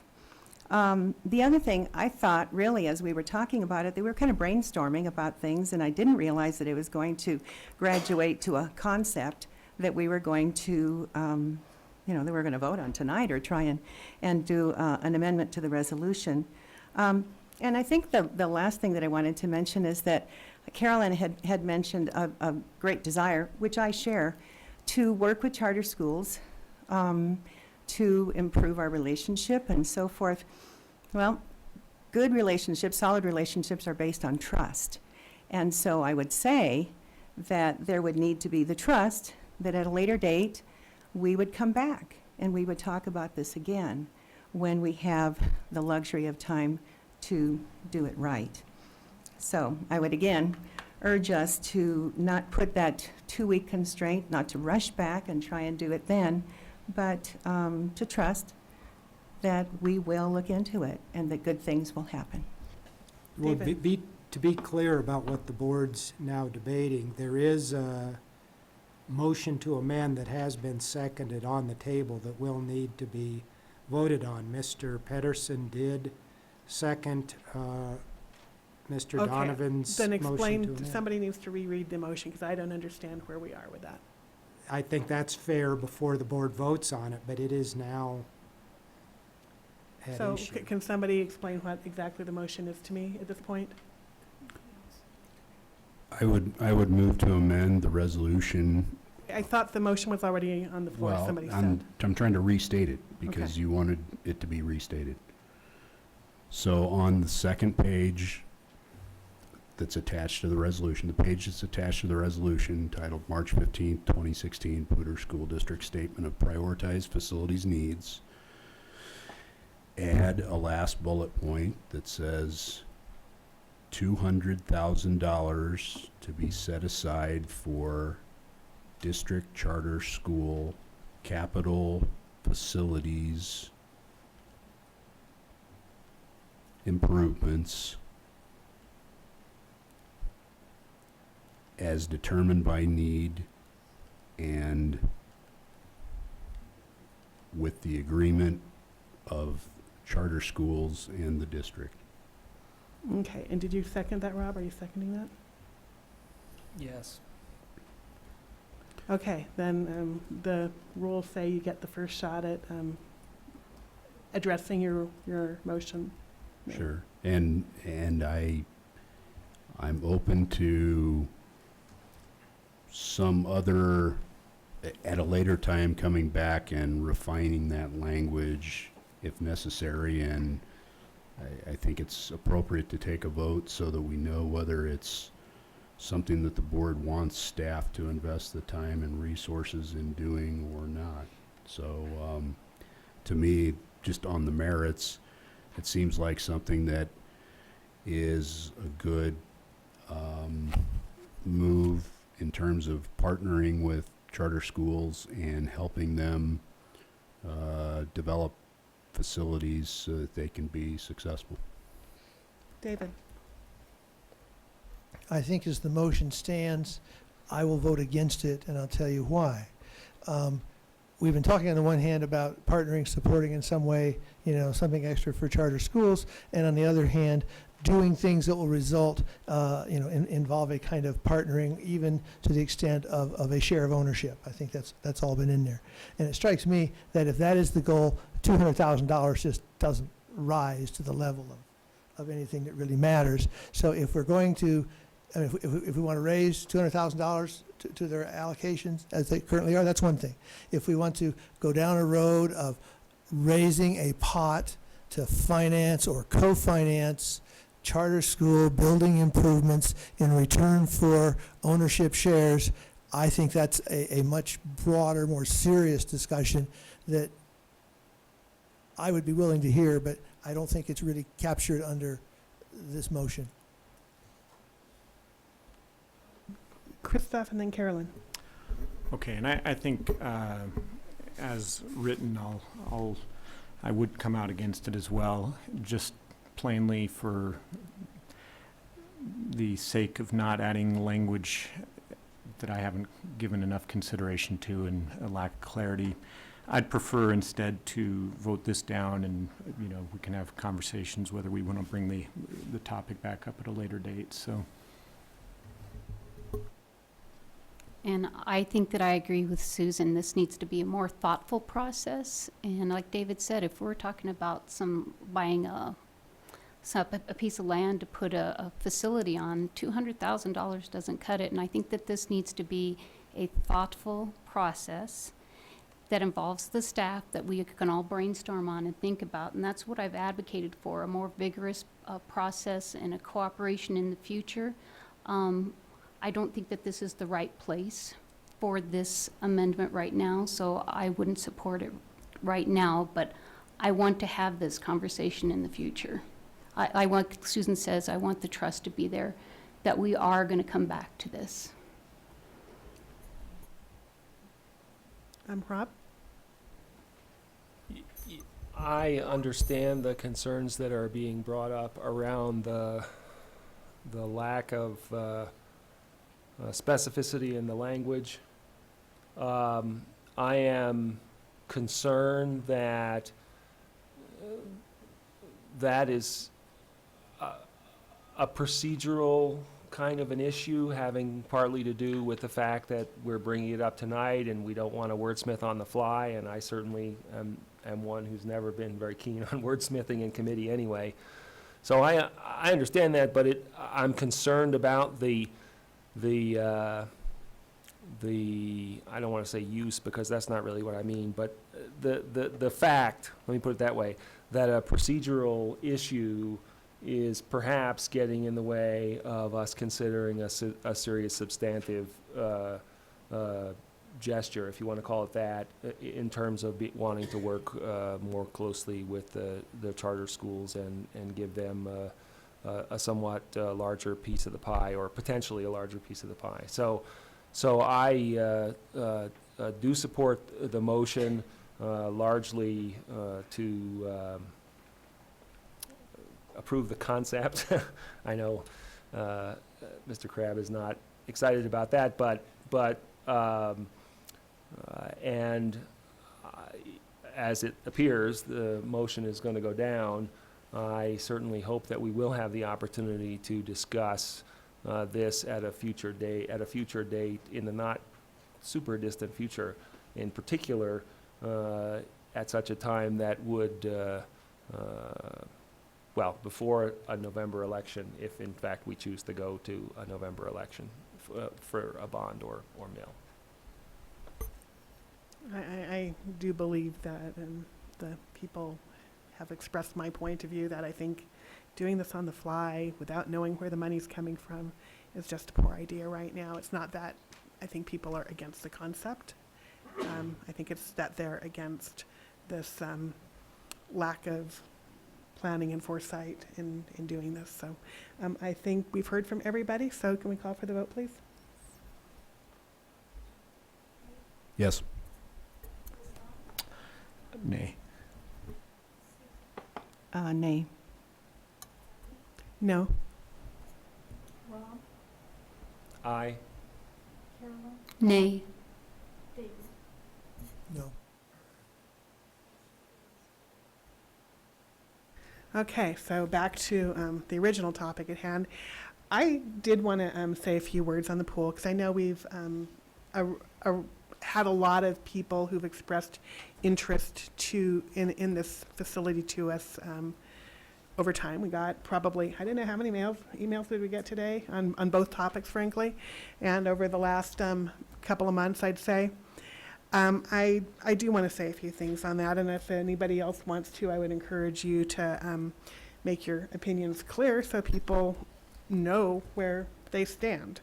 So a lot of people who are advocating for a pool would like the Poudre School District to partner with the city of Fort Collins. There are some issues with that. Legally, I don't think we believe that the district can build a facility with taxpayer funds on land that PSD does not own, because the proposal that people are suggesting is that we use PSD taxpayer money to build on city property a facility that the city would theoretically, and we don't know that they would do this, would maintain in perpetuity, pay for that maintenance. I think there are also concerns about the legalities and risk of having another government entity maintain and operate a pool that the district owns, and the fact that the majority of users of a pool would be community members and not district swim teams. A non-binding resolution is something that people have asked more recently. They said, well, if you aren't going to put this into the long-range plan, create a resolution that says that we're going to go there and we're going to start working, you guys are going to start working with the city of Fort Collins to go this. I mean, a non-binding resolution for something that the district doesn't believe is even legal or workable at this point in time is a meaningless gesture. I am not going to propose or support such a resolution, at least not at this time. The other thing I'd like to point out, because I think a lot of people are really confused on this issue, and this is just sort of a more general statement, is that Poudre School District is larger than the city of Fort Collins. Poudre School District is the size of Rhode Island. We go from the south end of Fort Collins, not all of Fort Collins, but the south end of it, all the way up to the Wyoming border. We are going into the mountains. We are the 7th largest school district in the state geographically. We're the 9th largest by population of students. So all the people who are saying, well, you provide equity by putting a school in southeast Fort Collins are a little bit confused, because really the logical place to put a pool would be at Wellington High School if it gets built, because that would be more centrally located in our school district and would serve more students who don't have the opportunity to use swimming facilities now. And I just think that people don't understand that that's really the case. And people who live in Fort Collins have access to more facilities generally. We need to worry about every student in all of our entire school district. Also, whether it takes away $10 to $12 million, as we believe it would cost as a district, from the $40 million that we're able to allocate to new school, to current school improvements, or whether it takes $2 million of that money, we just can't afford it right now. I think that you aren't finding people who are saying, oh no, no way should we ever have swimming pools in the district. I personally went to schools where there were swimming pools that were available for students to use. That was back in the day. That was a long time ago. I was a swimmer. I was on swim teams. I get swimming.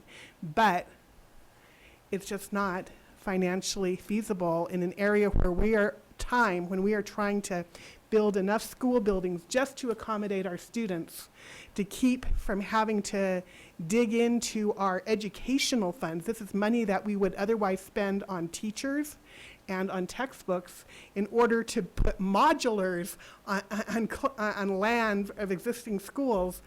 It just doesn't make sense. We also have to keep our current buildings that we already own standing, because if we do not repair them and keep them in some form of maintenance, they will fall down, and we do not want to be in the position of going there. So that's just kind of what I wanted to say on the subject of the pool. It's just, at this point in time, I don't believe it's the right answer. David?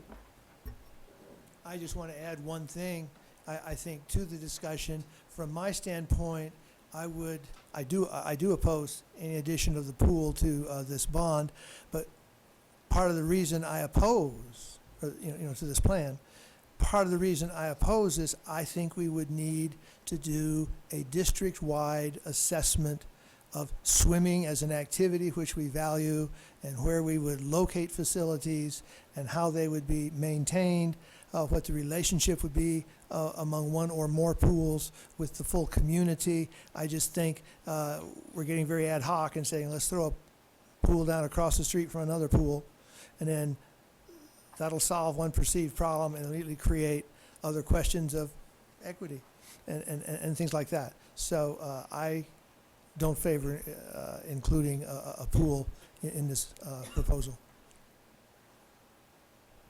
Does anybody else want to comment on the pool while we're on this topic? Okay.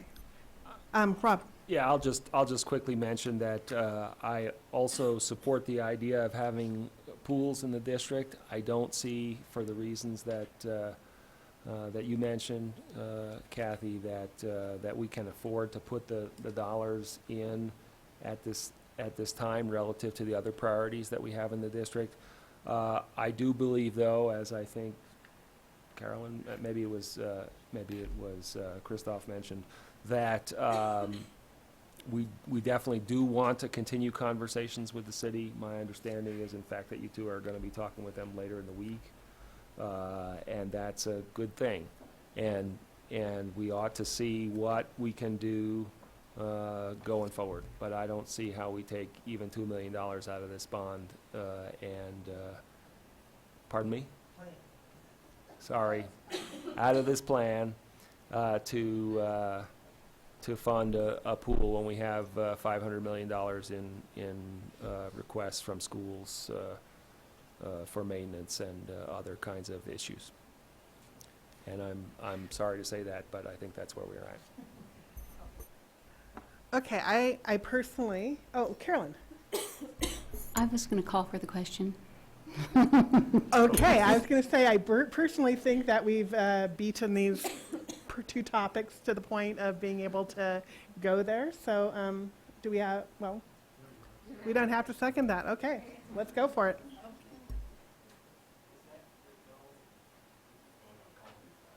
If you did wish to make comments during your vote, you may do so.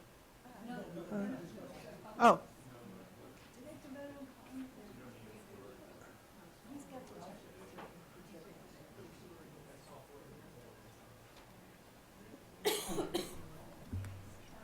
It does need to be voted on, and it does need to be seconded. Okay, so would somebody like to second the motion to call the question? But it cannot be We have a- debated, and it cannot be amended. Okay, well, we have a second. Shall we go ahead and vote on that then? Because we're not going to debate it or amend it.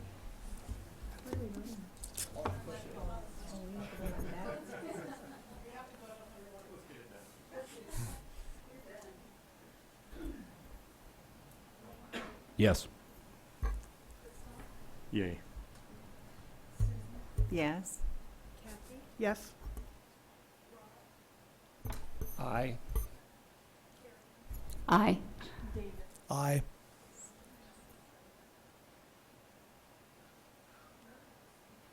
Okay, so that means we're voting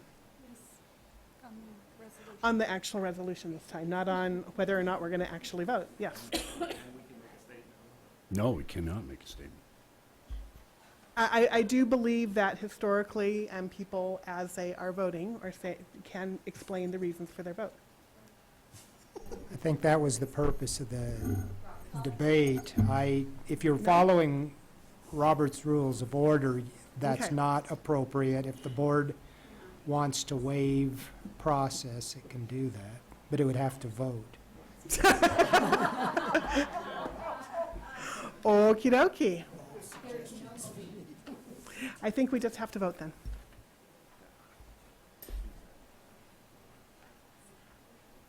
I'll move to suspend the rules. No, just kidding. Yes, on the resolution. Yes, on the resolution. Aye. Aye. Yes? Aye. Aye. Aye.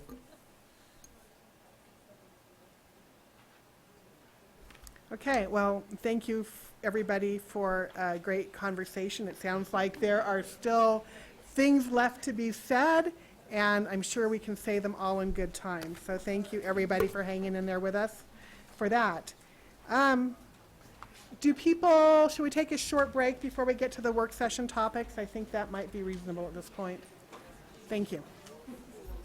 How about we take until 8:50, so 9 minutes.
Ladies and gentlemen, welcome back to the April 26, 2016 Poudre School District Board of Education meeting. Thanks for hanging in there with us, if you're still there. This brings us to 6.0 work session topics, and our first work session topic of the evening is 6.1, new high school graduation requirements update. Dr. Smizer. Oh, look at this group of superstars we have here in front of us. Thank you so much for coming and for bearing with us through other items on the agenda. So for the purpose of the well, your names are there, but still, I'd like you to introduce yourselves. And then I want to make it really clear to the board and to anyone who's watching that this is an update. It is an update on a moving target. And it seems that the more these good people and everybody else in the district works on this topic, the more we keep veering and changing direction a bit based on what we learn as we go forward. So we are by no means done. So that consider this an update of perhaps some of the story will be told about how we ended up where we are as of today, but that's all it is where we are as of today. Is that a fair intro? All right, well, I'll let you guys take over. Joe Grunt. It's muted. Well, that's not helpful. Okay, great. Hi, I'm Heather Heapsch, principal of PSD Global Academy. Troy Krotz, principal of Poudre Community Academy. Kathy McKay, principal at Poudre High School. Mike Roberts, principal, Centennial High School. Craig Woodall, principal of Rocky Mountain High School. Great. Are we good to go? Thank you very much. So let's see. Tonight we want to give you two major pieces of information. We want to give you an update on the progress that we're making to recommend to you some new high school graduation requirements. And we also want to preview for you some initial thinking that we have about how to align our system to support every child to high school graduation. As part of that, by way of introduction, we want to really talk about the changing landscape that we see. Life beyond high school is different today from what it used to be. 3 out of 4 jobs by the year 2020 in Colorado will require some sort of training beyond a high school diploma. And so consequently, that has real implications for these high school graduation requirements that we have been having quite a bit of conversation about for the last 2 years. In front of you on the screen is an icon of a person wearing a traditional cap and gown. And the icon, or the little symbol, the person, is standing on top of 2 words, the words knowledge and skills. If you think for a moment back to maybe the 1700s, when our nation was being founded, schooling began as a way to socialize everyone, to provide information to the new citizens of our new country about their civic duty, and to ensure a certain degree of morality, if you will, was understood by all citizens. Over time, a high school diploma really focused on credit accrual. How many credits do we need in language arts? How many credits do we need in math, science, social studies, and so on? Which, as a result, put the focus on the diploma and nothing more. So universally in our country, high school diplomas meant that the students had a body of knowledge and skills. It did not mean that a student was ready for college and careers. Today, we are being asked not only by our State Board of Education through some legislation, which I've mentioned, or which is identified in the documents in front of you, but nationally, there is a call for a high school diploma to mean that a student is ready to enter the workforce, albeit at an entry level, or ready to enter and begin work at some sort of post-secondary training and education. What that means for us is that in addition to knowledge and skills, a high school diploma will have to mean that students have also had application of their knowledge and skills, where they've taken that knowledge and that skill and they've applied it to a real world situation. They also have to have experience that is consistent with what they would encounter in the real world, and they would have to have a degree of service. Service in terms of thinking about their civic duty. So a high school diploma is shifting in its meaning both here in Colorado and across our nation. It is shifting from being a mere end in itself to one that says students are ready to do the next step. And that is something that has been becoming very apparent to us as we've been having quite a bit of community engagement around what students should know and be able to do, what are the skills that they should have, as we've talked to not only our staff, but to our parents and to our community at large. So we're just going to take a brief moment to give you a historical overview, and Ginger will talk about that. So in 2007, the Colorado General Assembly adopted House Bill 7-1118 that set forth a process for developing statewide high school graduation guidelines that local boards of education must meet or exceed. In 2008, the Statewide Graduation Guidelines Council presented their initial recommendation to the State Board of Education. At this time, the Colorado legislature extended the timeline for adopting the guidelines to May 2013 in order to allow time for the development of the revised Colorado academic standards. The anticipated new graduation guidelines were reinforced and integrated in the CAP for K policy. Then, in the 2012-2013 school year, the Statewide Graduation Guidelines Council was reconstituted and continued the work of the 2008 group. Meetings were held across the state to gather input. In 2013, the State Board of Education adopted the council's recommendations, including the menu of college and career-ready demonstrations. Graduation guideline work groups were convened by topic area to execute a 2-year statewide study to identify implementation recommendations, best practices, tools, and resources.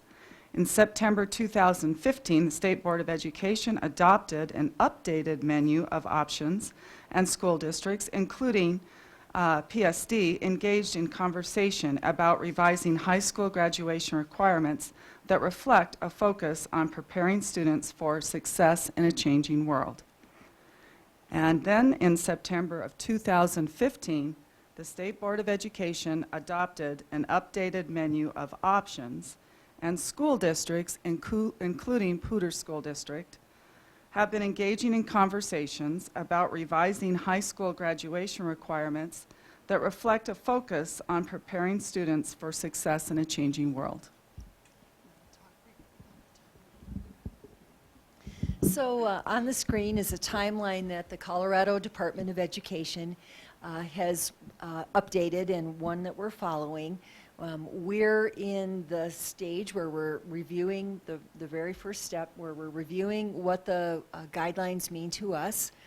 At the end, the guidelines will take effect with the class of 2021, the first class to graduate under these revised guidelines. And the requirements include that graduates in 2021 must demonstrate competency in English and in mathematics. And we'll see in just a moment what that menu from the State Board of Education is. And the graduation requirements must align with Colorado academic standards, other standards. We have to reflect the importance of world languages, health, physical education, visual and performing arts, allow for shorter or longer periods of time to earn a diploma, as well as to complete an individual and career and academic plan. So in short, those are the components of the requirements. Probably the biggest change for Colorado is that the State Board of Education has adopted a menu by which students must demonstrate that they are proficient, if you will, in English and in mathematics. This is the menu of options from which local school boards may choose the ways by which their students will demonstrate that mastery of English and mathematics, in addition to earning credits in all the content areas that we've identified for you. As a board, ultimately, you will need to decide what of this menu you will adopt, whether you will adopt some or all of it. You will also be allowed to adopt the cut scores as listed, or you may raise them, but you may not lower the cut scores. Right now, we've been in the process of sharing this menu with a variety of groups, and it's pretty interesting. There are a lot of questions that people have that we are not at a point where we have any kind of recommendation on how we would implement some components of these. But these are certainly the menu of options that the board did adopt back in September. We have, since January, been involved in a variety of community engagement sessions. In your board packet, you received a report around community engagement that we conducted in January and February, and we asked two basic questions. These were given to us by the Colorado Department of Education, and we talked about what are the skills that the community thinks our kids need to have in order to be successful, and then what do you think about that menu of options? The community engagement sessions that we've held have been ongoing since the time at which the report that you received was written. In fact, a week ago, when our PowerPoint for tonight's presentation was due, three principals and I were meeting with the Vice President of Admissions, the Provost, the Chair of the Liberal Arts Department, the Director of Admissions, and a couple of other folks at Colorado State University. So I want to beg your indulgence, because I know that you want a finished document, and we don't have it because we're still doing the work. And so I really do want to beg your indulgence that let us finish the work. I drew a line here between the second and the third bullet.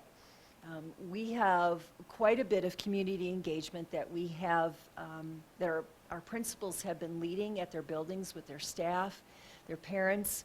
We visited Ames Community College, Front Range Community College, Colorado State University, as well as had a conversation with members of the business community as identified to us by the Workforce Development Board. And we have much more data to synthesize and present to you as well as to us in a written report. And then we need to develop another proposal and do a third round of community engagement. But we do want to share with you some initial themes from the first round of feedback around how well are we preparing our students. And I'd invite any of you to join in and speak, or would you like me to keep going? Keep going, okay, we're on a roll. Overall, the first round of feedback that we got, which you have the lengthy document in your packet, overall people feel that Poudre School District does a good job in preparing students who are anticipating entering college. And we could do a lot better job in helping kids get ready to enter the workforce. We've been encouraged to be a lot more flexible, to provide mental health support, consider how we could start teaching students a second language earlier, like in elementary school. Right now we started in middle school. We need to offer a variety of choices to our students. And that's something that we've been taking to heart as we think about graduation requirements.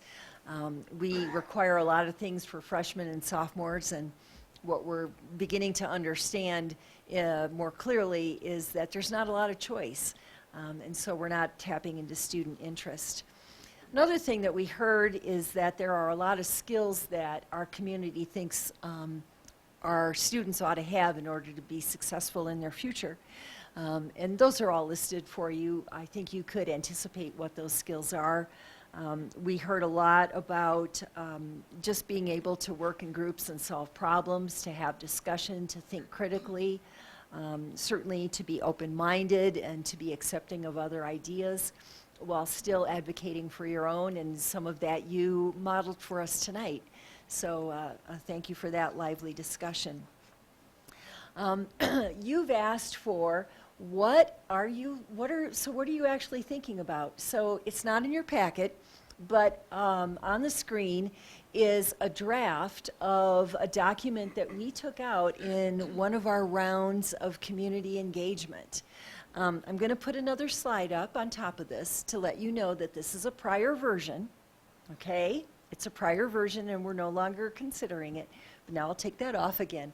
But some of the things that we were thinking about were reducing the core electives each by 10 credits, and reducing the requirements for English, math, science, and social studies, and then turning it around and putting it into a core elective requirement, saying we're going to pull 10 credits off of each of those, but then we're going to tell you you have to earn 40 more credits in the core, but you choose.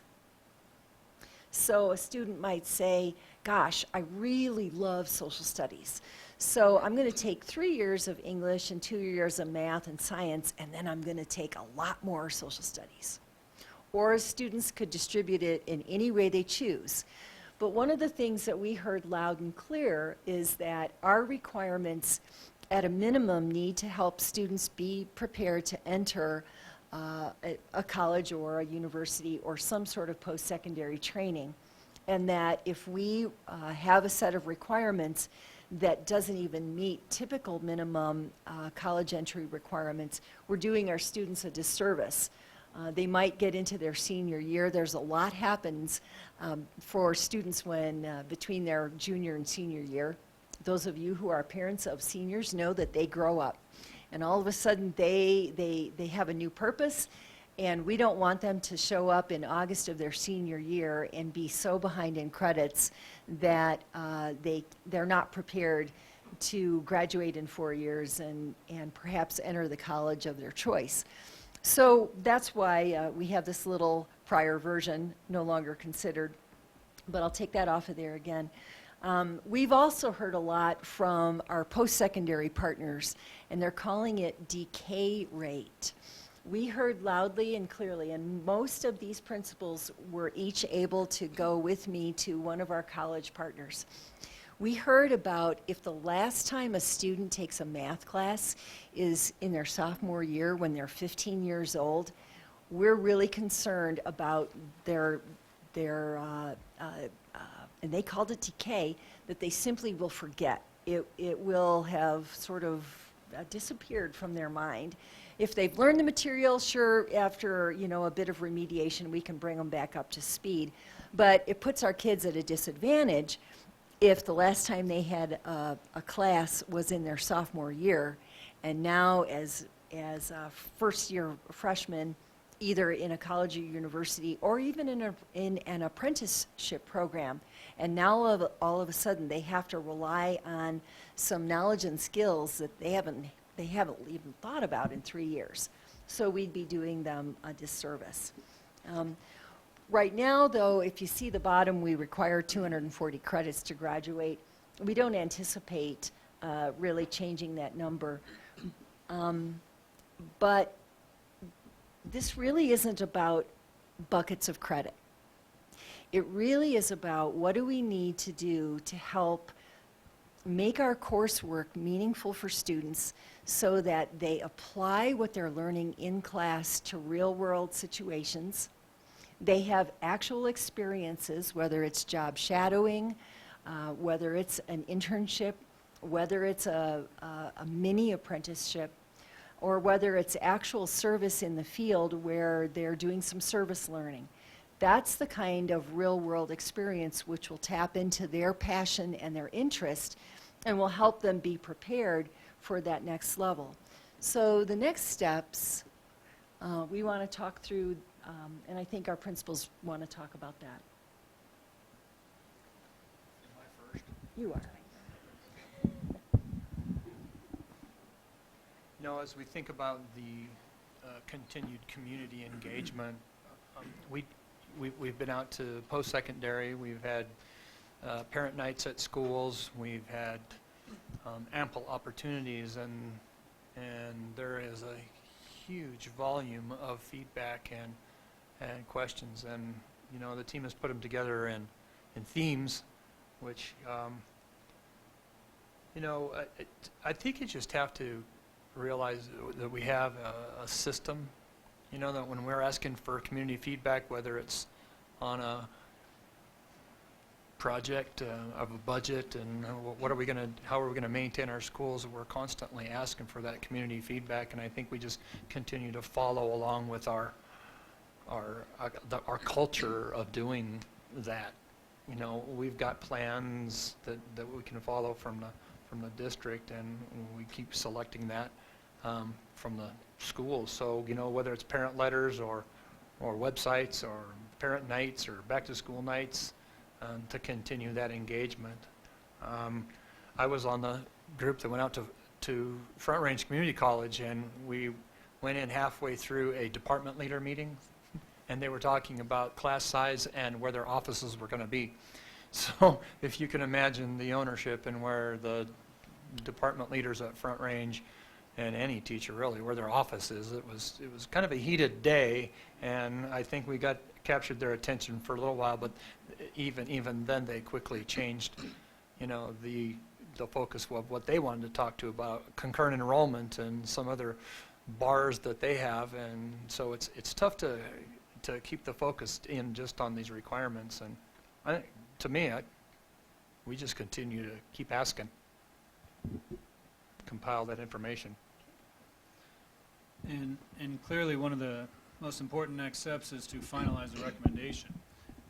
We'd hoped to have one by now, and you've heard a lot about synthesizing the feedback that we've received from the various entities. A lot of that really opened our eyes to there are a whole lot of opinions and passion around this, which we did anticipate. But if you think back to our last presentation on graduation rates, all the work that John and Dwayne had done about potentially some reasons for the dip in the graduation rates, and talked about some unintended consequences with our current graduation requirements and how that's potentially 2.5–3% impact on our graduation rate. We are attempting to not replicate that same concern, to not walk into another thing that in 5 or 7 years we say, oh, look what we did here. We had some unintended consequences that we have impacted graduation rates, or something that we haven't even thought of. So our goal is to do this well, not to do it quickly. We are aware that we're talking about our current 7th graders, which next year are 8th graders, which we put out curriculum guides, and we start running those off in November. So we do know that there is some timeliness to that. I would imagine we will be sitting before you before next November with the finalized recommendation. But our goal, again, is to do this right for all students in PSD and not set ourselves up for some issues down the road that we could have prevented by taking the time now. I don't know how much more I can add about the communication plan once we land on something, you know, from blogs to websites to emails to phone calls to back to school nights to parent nights to community forums, open board meetings. So, you know, you can just imagine all the different ways to communicate the final plan out. And you know, one of the things that I believe at all of our high schools, there's a tremendous effort between counselors and teachers and advisor schedules. Is the big communication is with the student.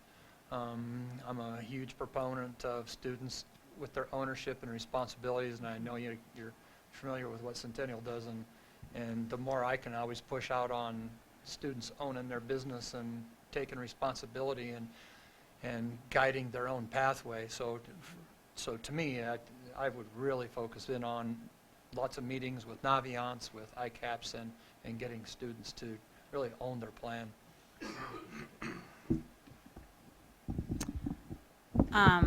We've also talked about kind of piggybacking on what Edie had said. You know, that shift of moving from schools being a place where kids learn knowledge and skills, and now schools being those that kids also get some real-world experiences and application of those skills, those opportunities.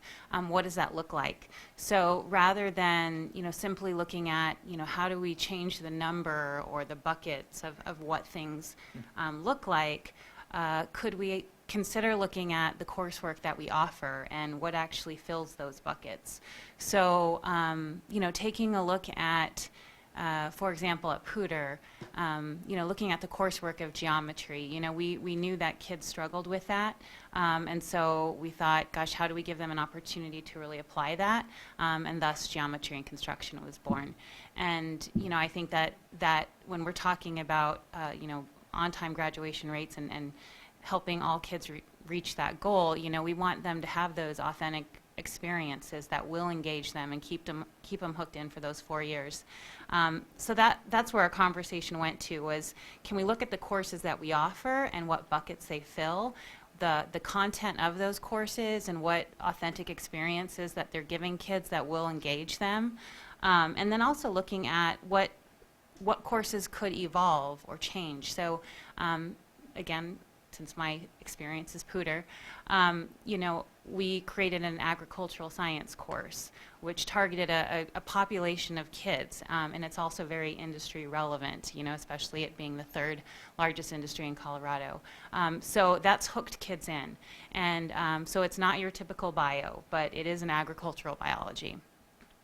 So that's where our conversation has gone, not just looking at that number and, you know, 40 credits here and 30 credits here and 20 there, but more what courses fill those buckets and what are we teaching within those courses that are really relevant and meaningful that kids will stay engaged.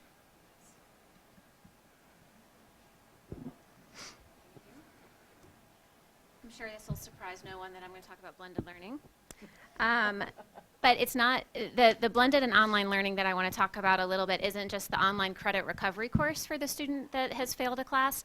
It's really about transforming the teaching and learning process. So for those kids who have failed a class, not making them wait until next year when it's offered again and making them restart from the beginning when it might really only be 1 or 2 units that they're missing. So really giving teachers the freedom to finally meet each student where they need to be. It's really powerful for those teachers because they can leverage the technology but still pull small groups for direct instruction. Part of the reason that kids are failing classes is because teachers are locked into this really specific timeline of their curriculum. So when a kid gets left behind and they fail that course, again, they're starting over from the beginning. And again, they might even have to wait until next year to do it. So if teachers can really meet all 30 kids in their classes exactly where they are and still provide that one-to-one interaction with that teacher, but also use the technology to fill in specific units, then they're really being able to cover the content, and then kids are finishing courses when they've mastered it, not just because it's December or May. And that's where we can really get into individualizing learning, which means we're meeting each kid's needs, which means that we're not going to have all of the kids dropping out because they failed a course and they've just lost hope. So blended learning is really a transformation of teaching and learning, not just sticking a kid in an online credit recovery class. So what's coming up for this year's 7th graders is probably, to me, the biggest thing, because I came from a system like this. This menu of options that you saw is for those of us that are working predominantly with at-risk and struggling students, but we have them in all of our schools. It's kind of a scary proposition. Colorado right now, you earn all your credits, you fill your buckets, you get a diploma. Starting with this year's 7th graders, now they're looking at having to do that and meet a benchmark in one of those areas. And if they don't get a diploma. And I came from that in Florida, but it was very narrow in Florida where you had to pass one test or that was it. At least here we have a whole menu that you're able to look at.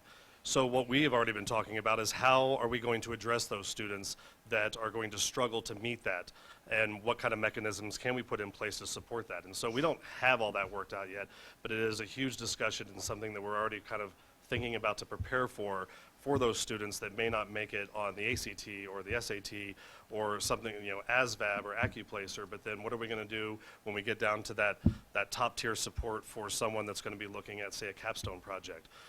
Maybe creating additional classes in which we can actually help these students get through that, because if they can't pass it on a test, they're not going to do a capstone project on their own. So we're already thinking about how we're going to get these things in place, because it's gonna come, and it's going to be a big surprise for some of our kids, like what I've seen before.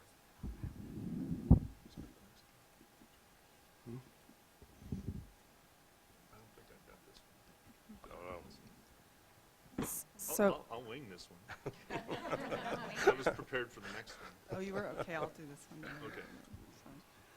So we started out with talking about systems alignment, and really these next 3 bullets talk about aligning our system. And that next bullet about eliminating the predictability of race and poverty on student achievement, and kind of ties back to our conversation that we had at our dinner session, and that is really monitoring our catch-up kids and really looking at how increase student engagement through post-secondary workforce readiness experiences, internships, job shadowing, making those school-to-career connections for students through career pathways and the service learning, for example, at Rocky.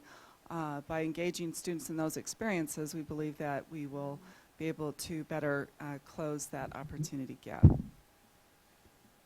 As far as implementing a system to monitor student school progress towards graduation and college career readiness, I think currently we have a couple systems in place, and I know our counselors, MTSS coordinators, administrators work pretty tirelessly to monitor it, but we do have some new tools at our disposal. One tool that's been there the whole time, or for quite some time now, is the ICAP, and I think providing the people that that have those conversations with students, like counselors, MTSS, administrators, some support as far as making the ICAPs as robust as possible, and maybe even starting those conversations on the ICAP at the 7th and 8th grade levels, so that kids are making that transition into high school, knowing what the paths are, if they have various paths at any schools that they're attending. But there's also a new data dashboard that is been created by IT, and it was unveiled to us as principals, I believe, in January, and it came as quite a relief, because we used to have things like CSAP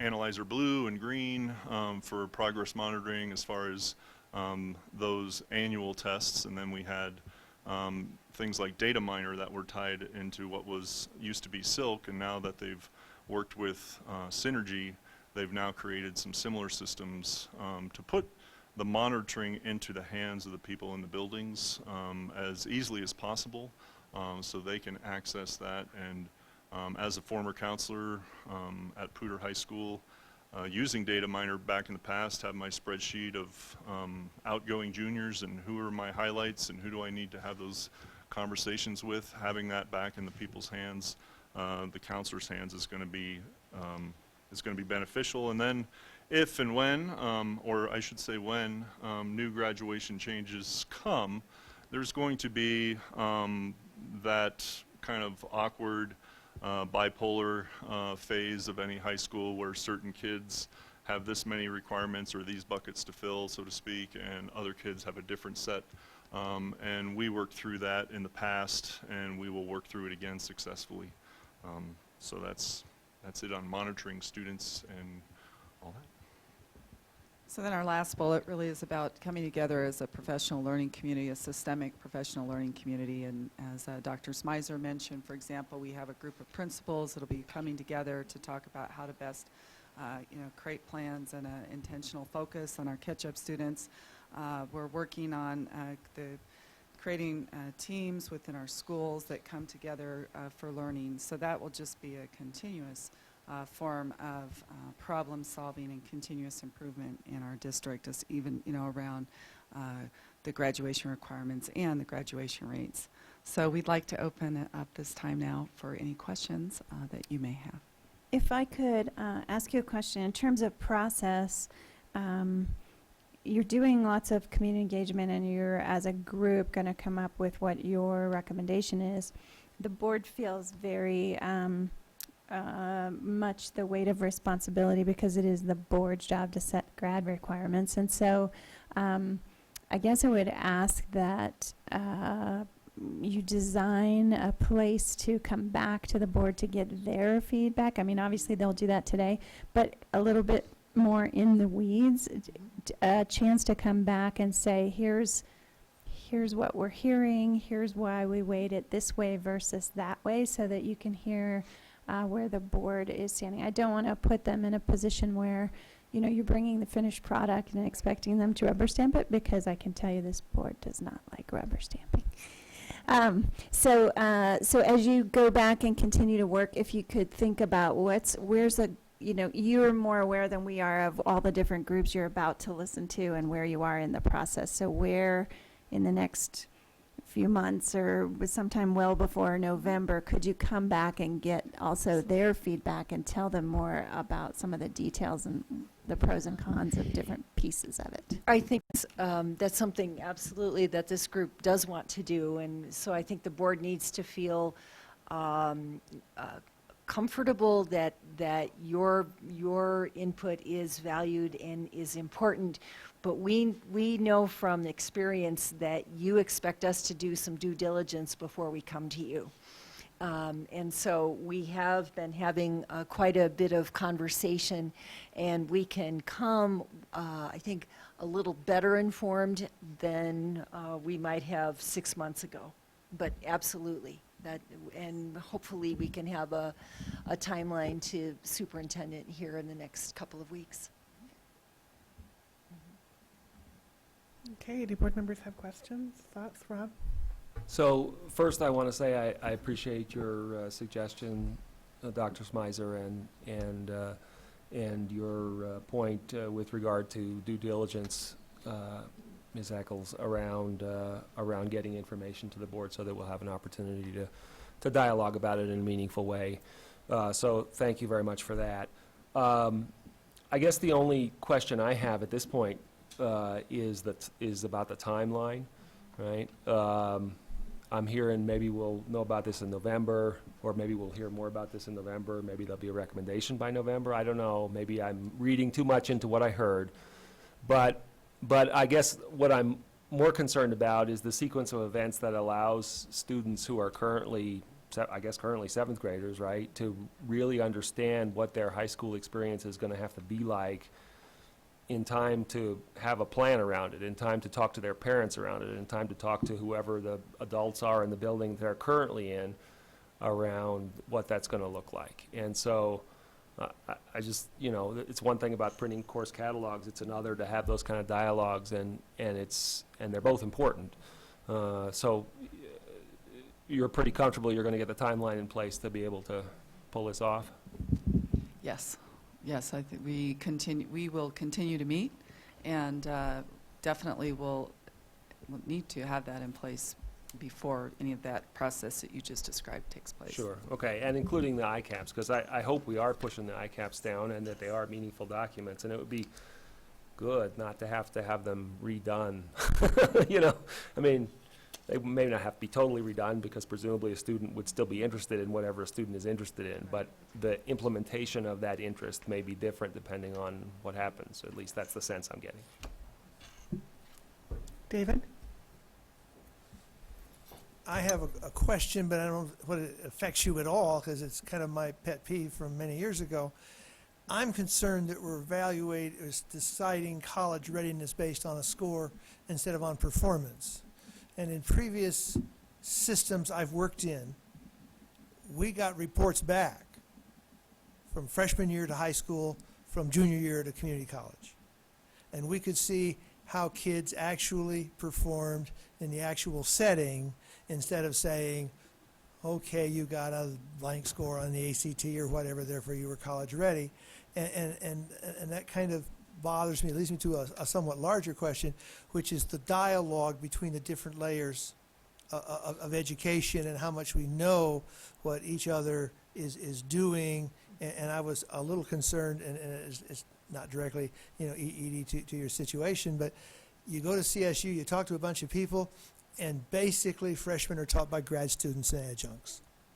Are you talking to the same people who are making the decisions and doing the evaluations of what they're getting and all of that?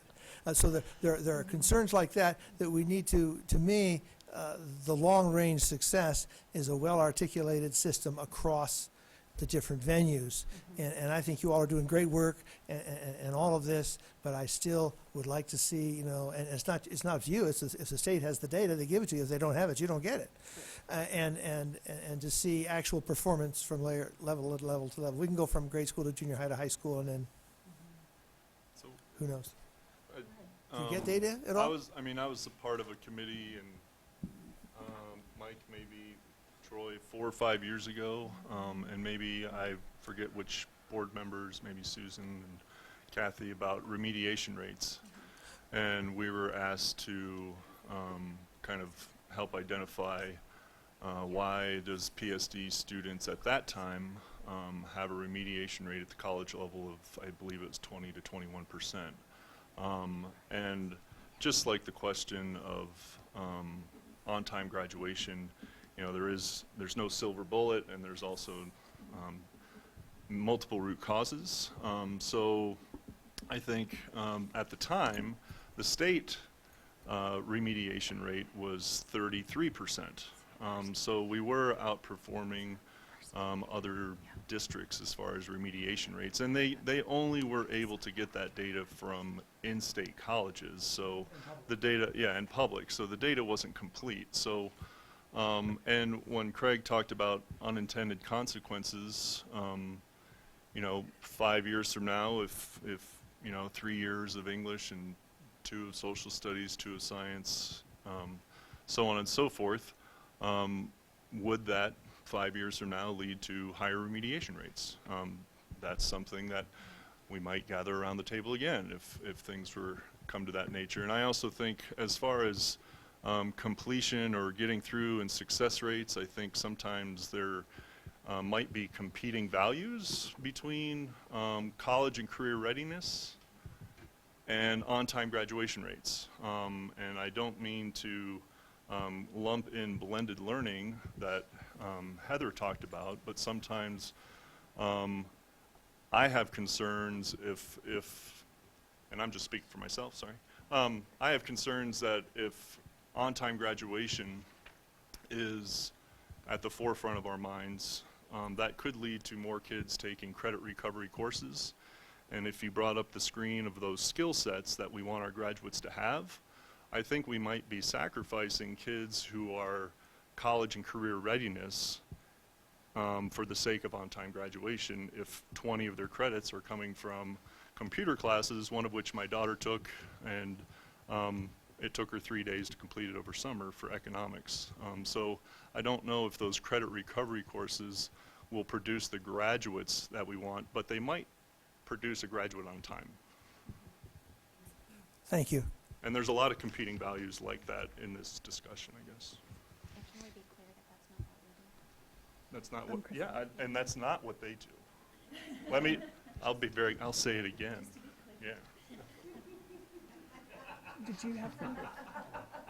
Okay, well, I think I'll take a moment here. I do appreciate your work on all of this. And I'm not just interested in the finished document. I'm interested, as a board member, I feel like I need to know what you guys are talking about out in the community. So I appreciate seeing sort of a little prototype, and frankly, I saw why it didn't fly.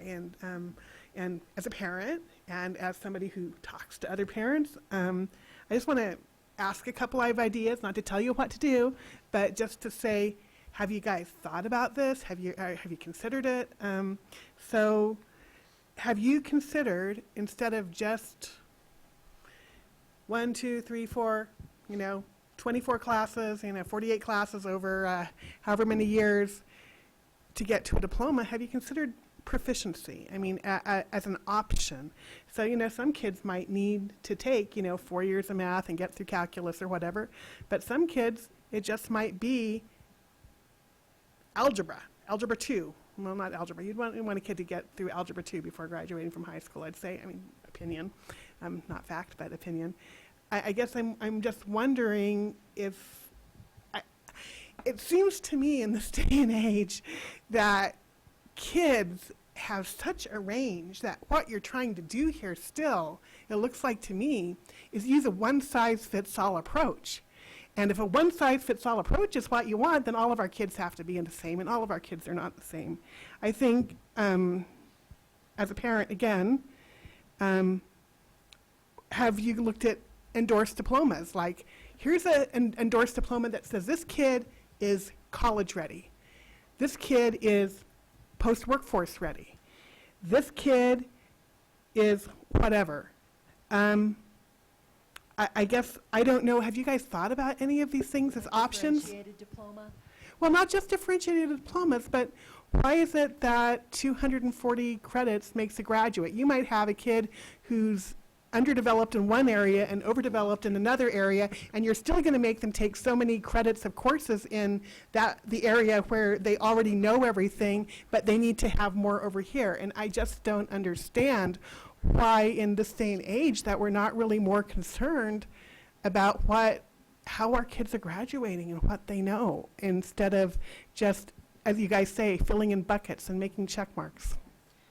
So great.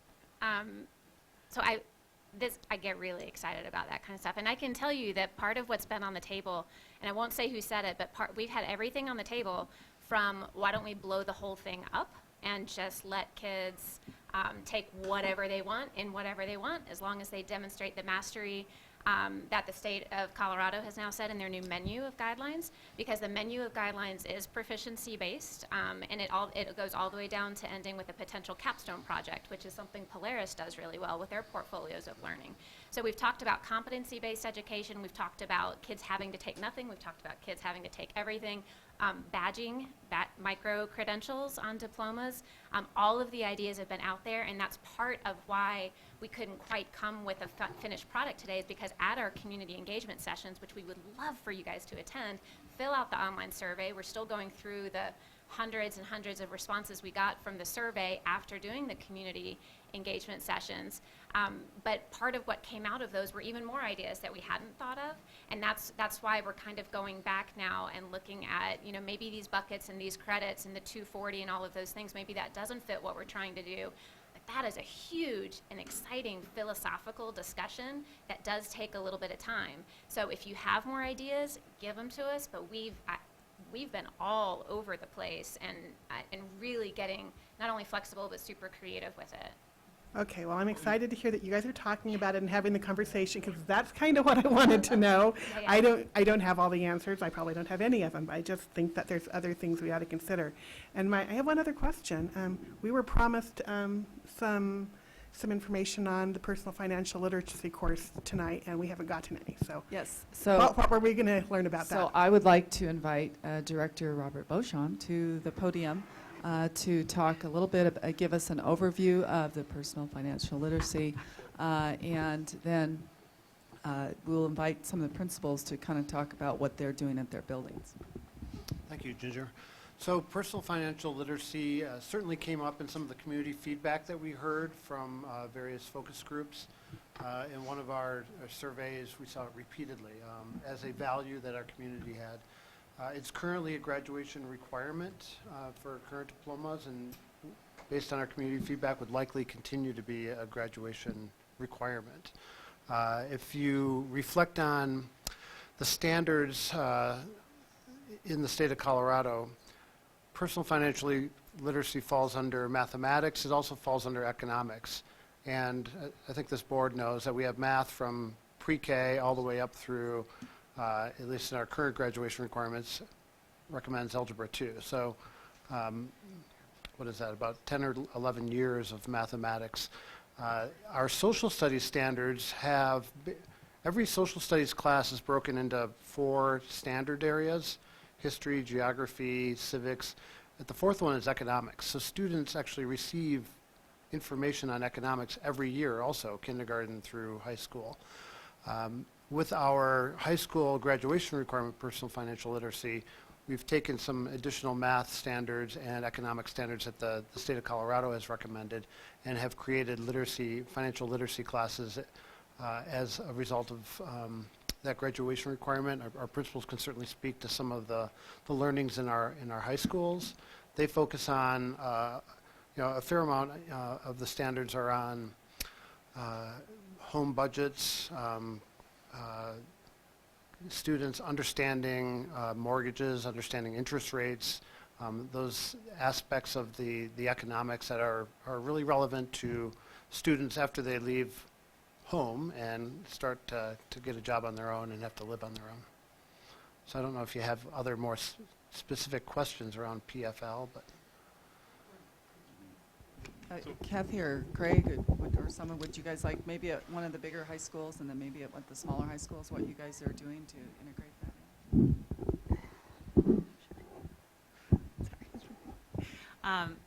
Yeah, I mean, I can speak to, pieces of the curriculum, what I've seen, in my observations is kids learning about credit cards and what APRs are and interest rates and loan terms and things like that, credit scores, budgeting, and so when we did our community engagement session at Poudre, that was something among the staff and as well with the parents that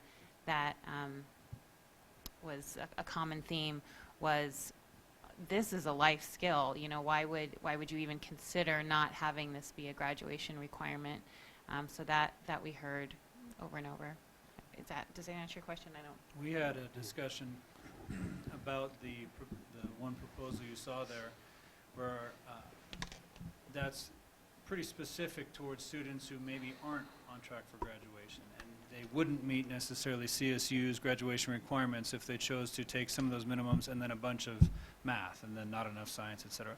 And a comment that I thought that resonated with me about personal finance was if we're talking about students who potentially won't go on to college and we're talking about not requiring personal finance, aren't those the students that really should be taking personal finance because they're stepping out into the real world even sooner than students that are going on to college? So that's resonated with me. One piece I would add about the personal finance, I think it's an awesome class from what Kathy's describing as well. We have seen issues with things like job shadows. Looks great on paper. Everyone gets to go out and do a job shadow, but it's very taxing, on a community. It's difficult for students without transportation, so it can become an equity issue.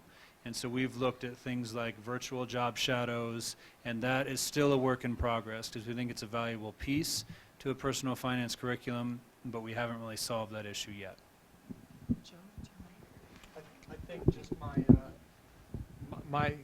my addition is their personal financial literacy proficiency around their data plan and how much their data plan costs them is spot on advanced level thinking, and they've got that figured out. I just wanted to respond to Kathy's first question about one size fits all, and I think that's the intention on all of our parts is to give kids more choice. And I feel as though in many cases our current graduation requirements are more of a one-size-fits-all. And, again, I hate keep going back to as a former counselor, but just it stuck with me going out to schools, registering middle schoolers for high school in January saying, here's your course catalog, and look at all the opportunities that are ahead of you. And then I'd come back 2 weeks later, and there's 8 possible classes, and here's your required English, math, science, social studies. At that time, it was critical skills, health and wellness. So out of all those courses you just reviewed, what's the one elective you want to have 4th period, 2nd semester? And it was, sometimes you see a look of disappointment on the kid's face when they had that. So I think, and I also some of the community feedback is these children, students, won't have the choice to go to college if they take the path of least resistance. And that is true to a point.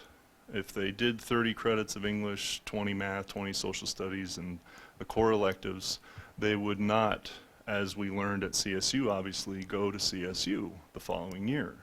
But as CSU confirmed in our meeting, and as was true when I was a counselor starting in '96, a student can still go to a four-year college. They just have to go to Front Range first, and the four-year college will take a look at what they did most recently. So CSU confirmed for us with 6 people in the room from CSU saying, yeah, we won't even take a look at their high school transcripts if they come into us with a Front Range degree, and we'll take a look at their GPA. So I don't think, I have concerns for students who want to, you know, be pipe fitters, who want to inseminate cows, as some of my students do on the ranch. They don't need to go to college for some of those things, and I also want to have, I want kids to have options, and some of those options don't include college. And you know, right now our industry, as far as finding people to fix our HVAC, or the cost that it takes to build these buildings, and the cost and the bond and mill that has gone up since 2010. Part of that is we can't find a skilled labor force to do these things. And I know that some of you visited the trades programs and the apprenticeship programs down in Denver recently, and there's a lot of kids out there, and I know 75% of our job force by 2020 need advanced education beyond high school. And what percentage of our school's population is 25%? Because those are kids that might not be intending to go to college, and we need to prepare them for a career. And that's why we want them to have more options instead of taking a college career path to educate every child every day, not every child that might or might not want to go to college every day. Could I just say something? Yeah. So something that, as a board member, I notice when I go to every graduation ceremony that all of you guys do. You guys always recognize kids who are going on to college. Do you recognize kids who are going on to trades? Do you recognize kids who are going on to some alternate career path? Military every time, for sure. Yeah, military. So military and college. What about everybody else? I'm just saying, I'm making an observation. I'm not telling you what to do. I'm just saying I notice it because it's in our board ends that we want every kid to have the option that's right for them. We want them to graduate college and career ready. And if a career is their option, we were told loud and clear back when we were developing our board ends that they wanted, our community wanted the board to essentially bless, that's what somebody said. We want the board to bless that option. We want them to say it's okay that our kid isn't going on to college for whatever reason. And so I'm just passing that on because you guys are the people who can affect that. So, anyway, can I just yeah, respond? sorry. So, you know, I guess I would just say that, you know, that speaks to the point that I made earlier that, you know, it's not about the number, the 240, or even how you break down that number, but it's about what are the courses that kids are interested in that get them to that number. So when we're looking at having a skills gap in the trades, being able to learn that skill and get your math credit is great. You know, or you know, the other thing that I think weighed heavily on us when we were considering all of these different pieces was that, you know, what is that minimum level of expectation that we would want all kids to get to, that that not just post-secondary college or university would want, but that careers would want. And one thing that was interesting, if you recall my mad dash in here at the last board meeting, when I was coming back from DC, I was at a national convening on career development where there was Department of Labor and Chamber of Commerce there. And, you know, I heard from people in manufacturing that were saying, if you don't have kids who have completed through Algebra 2, they won't be able to work at Toyota. You know, we have them complete the AccuPlacer and pass that AccuPlacer in order to work at Toyota. And so, you know, so those are the things that we're kind of looking at that end game and saying, you know, can we prepare kids for all of these different paths, knowing that this might be that minimum expectation at all of these different entry points.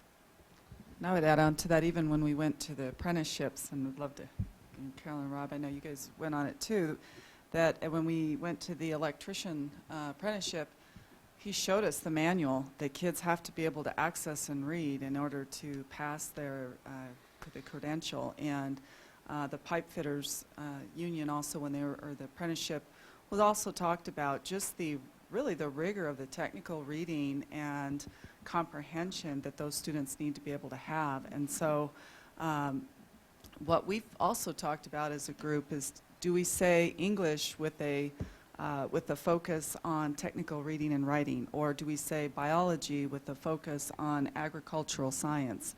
So another way to maybe look at some of our core subjects may be to have the subject and then have a tagline on it that kind of tells the student more specifically, might align with, you know, the pathway or what they're thinking about wanting to do, to make that core class more interesting to them than your traditional English class that might be focused on novels or Romeo and Juliet or whatever. You know, is there a way to still hit the standards but maybe have more of a focus on the technical reading and writing piece for students who might be more interested in the trades, or, you know.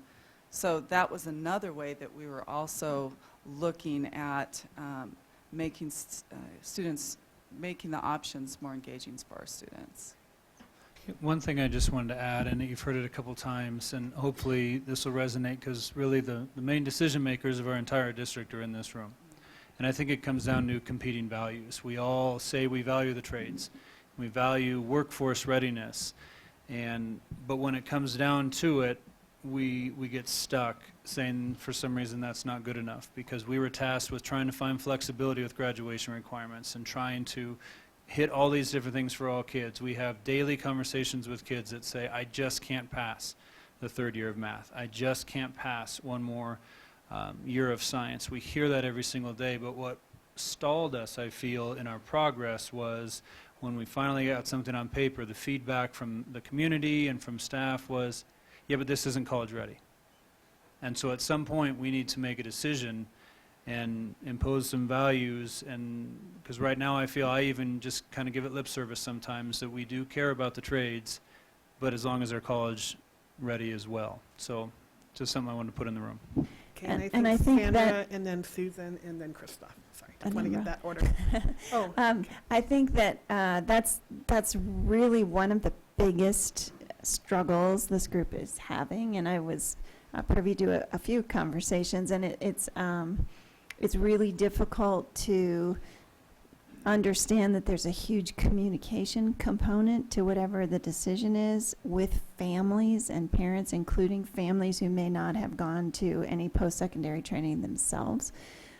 Because if the course titles matter on transcripts, kids could take this really exciting ag science class and then have Stanford say, well, that doesn't count as an upper level science.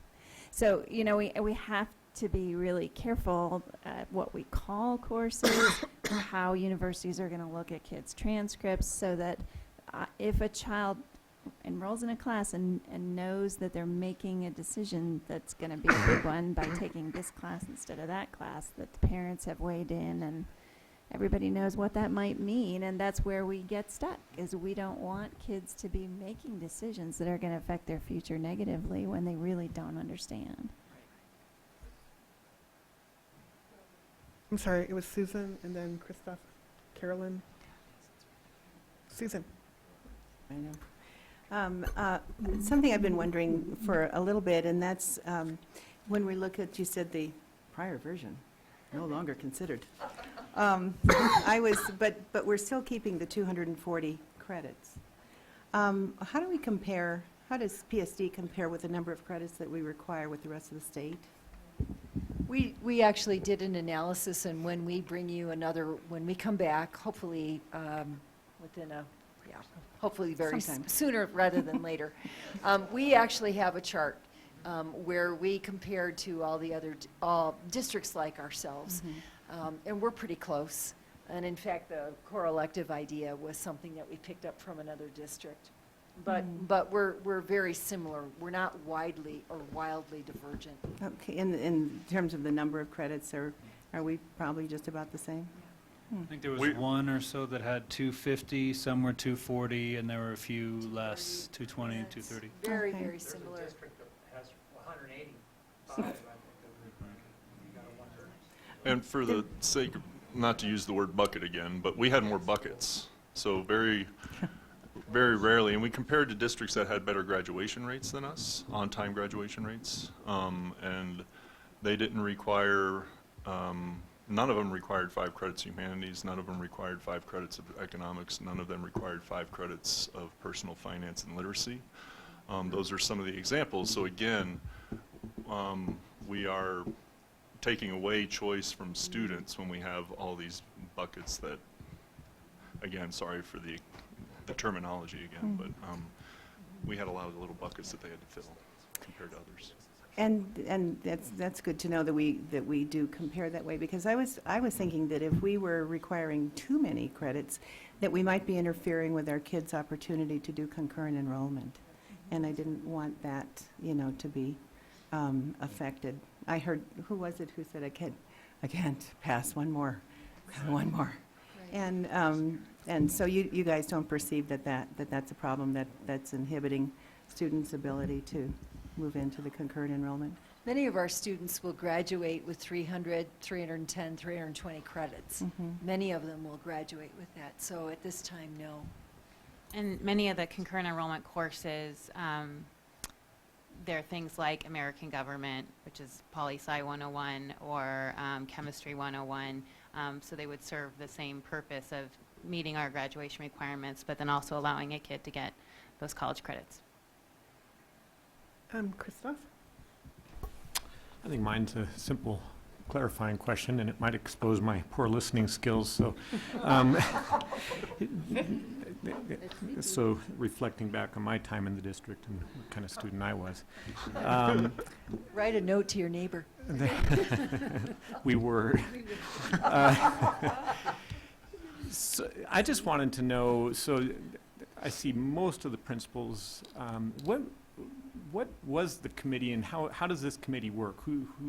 How many times do you meet? Who's in the committee? I hear a lot of stuff about communication and engagement, but how are you guys going through this process and deciding what you're doing? Is it this group that I see here? Is it something bigger, smaller? How often? On the slides that we gave you, and no, it wasn't poor listening skills. We actually didn't call it out, but we actually began meeting as a committee in the fall of 2013. And when we come back to you, I can have that in an appendix. We met twice. We had so many questions that the Colorado Department of Education couldn't answer that we suspended the committee while the Colorado Department of Ed got their work groups up and running and they could do some decision making. And then we reconvened last year, and we met, I would say, about every 6 to 8 weeks. And then this year we took advantage of our secondary principal meetings, and we try to, we start at 7:30 in the morning and try to do our whole group meeting. We meet with the middle school principals, and then about midway through the meeting we split off, and either Ginger or I will tag team. One of us will take middle school principals working on standards-based reporting, and the other will work with the principals on these high school graduation guidelines. In addition to that, then we've had meetings outside of our regularly scheduled meetings, but we're trying to take advantage of, we're trying to be respectful of their time and not ask them to come to more meetings than they need to. And then we also do take advantage of Google Docs and try to do our work that way as well. But who's on the committee? So last year we had a committee of teachers and counselors and principals, and then this year the high school principals are serving as the primary committee.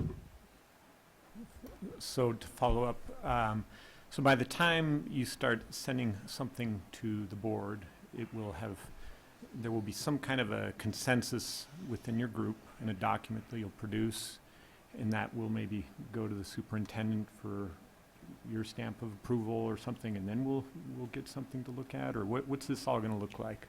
Well, and that's one of the questions I think that Rob had asked earlier was also, that's where I was asking that you at least see it before it gets to that final stage at least one more time, so that if you have any concerns or real issues, that they can address it before they bring back the final. But eventually, we would like to bring back what we think you might approve as final.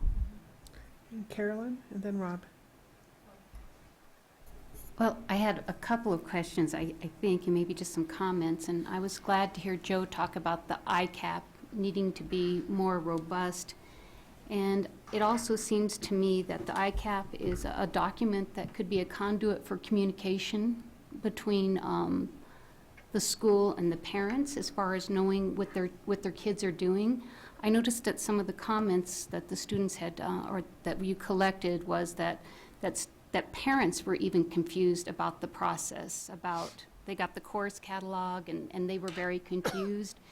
And I could see the ICAP becoming a good conduit for communication with the parents, and I wondered what you thought about that, if that could be worked in there somehow to where parents are more actively involved in helping their kids plan their career path. And I like the idea of starting that much earlier as well, because if we don't get kids thinking about this early, doesn't mean that they're pigeonholed, but if we don't get them thinking about their career early and that the different possibilities, I think that they do just kind of meander around and they don't think about what they're good at, what they like, what their passion is. And then the other question I have is, when we went from 220 credits to 240 credits, we did see a drop in our on-time graduation rate. So it seems like to me that there is some correlation between asking for 20 more credit hours and our on-time graduation rate going down. I do hear you saying that some students have no issues with it, get more credits than they need. So my impression here is that we have kids who are on the bubble who are kind of at risk already, and we raised the hurdle for them, and it got harder for them.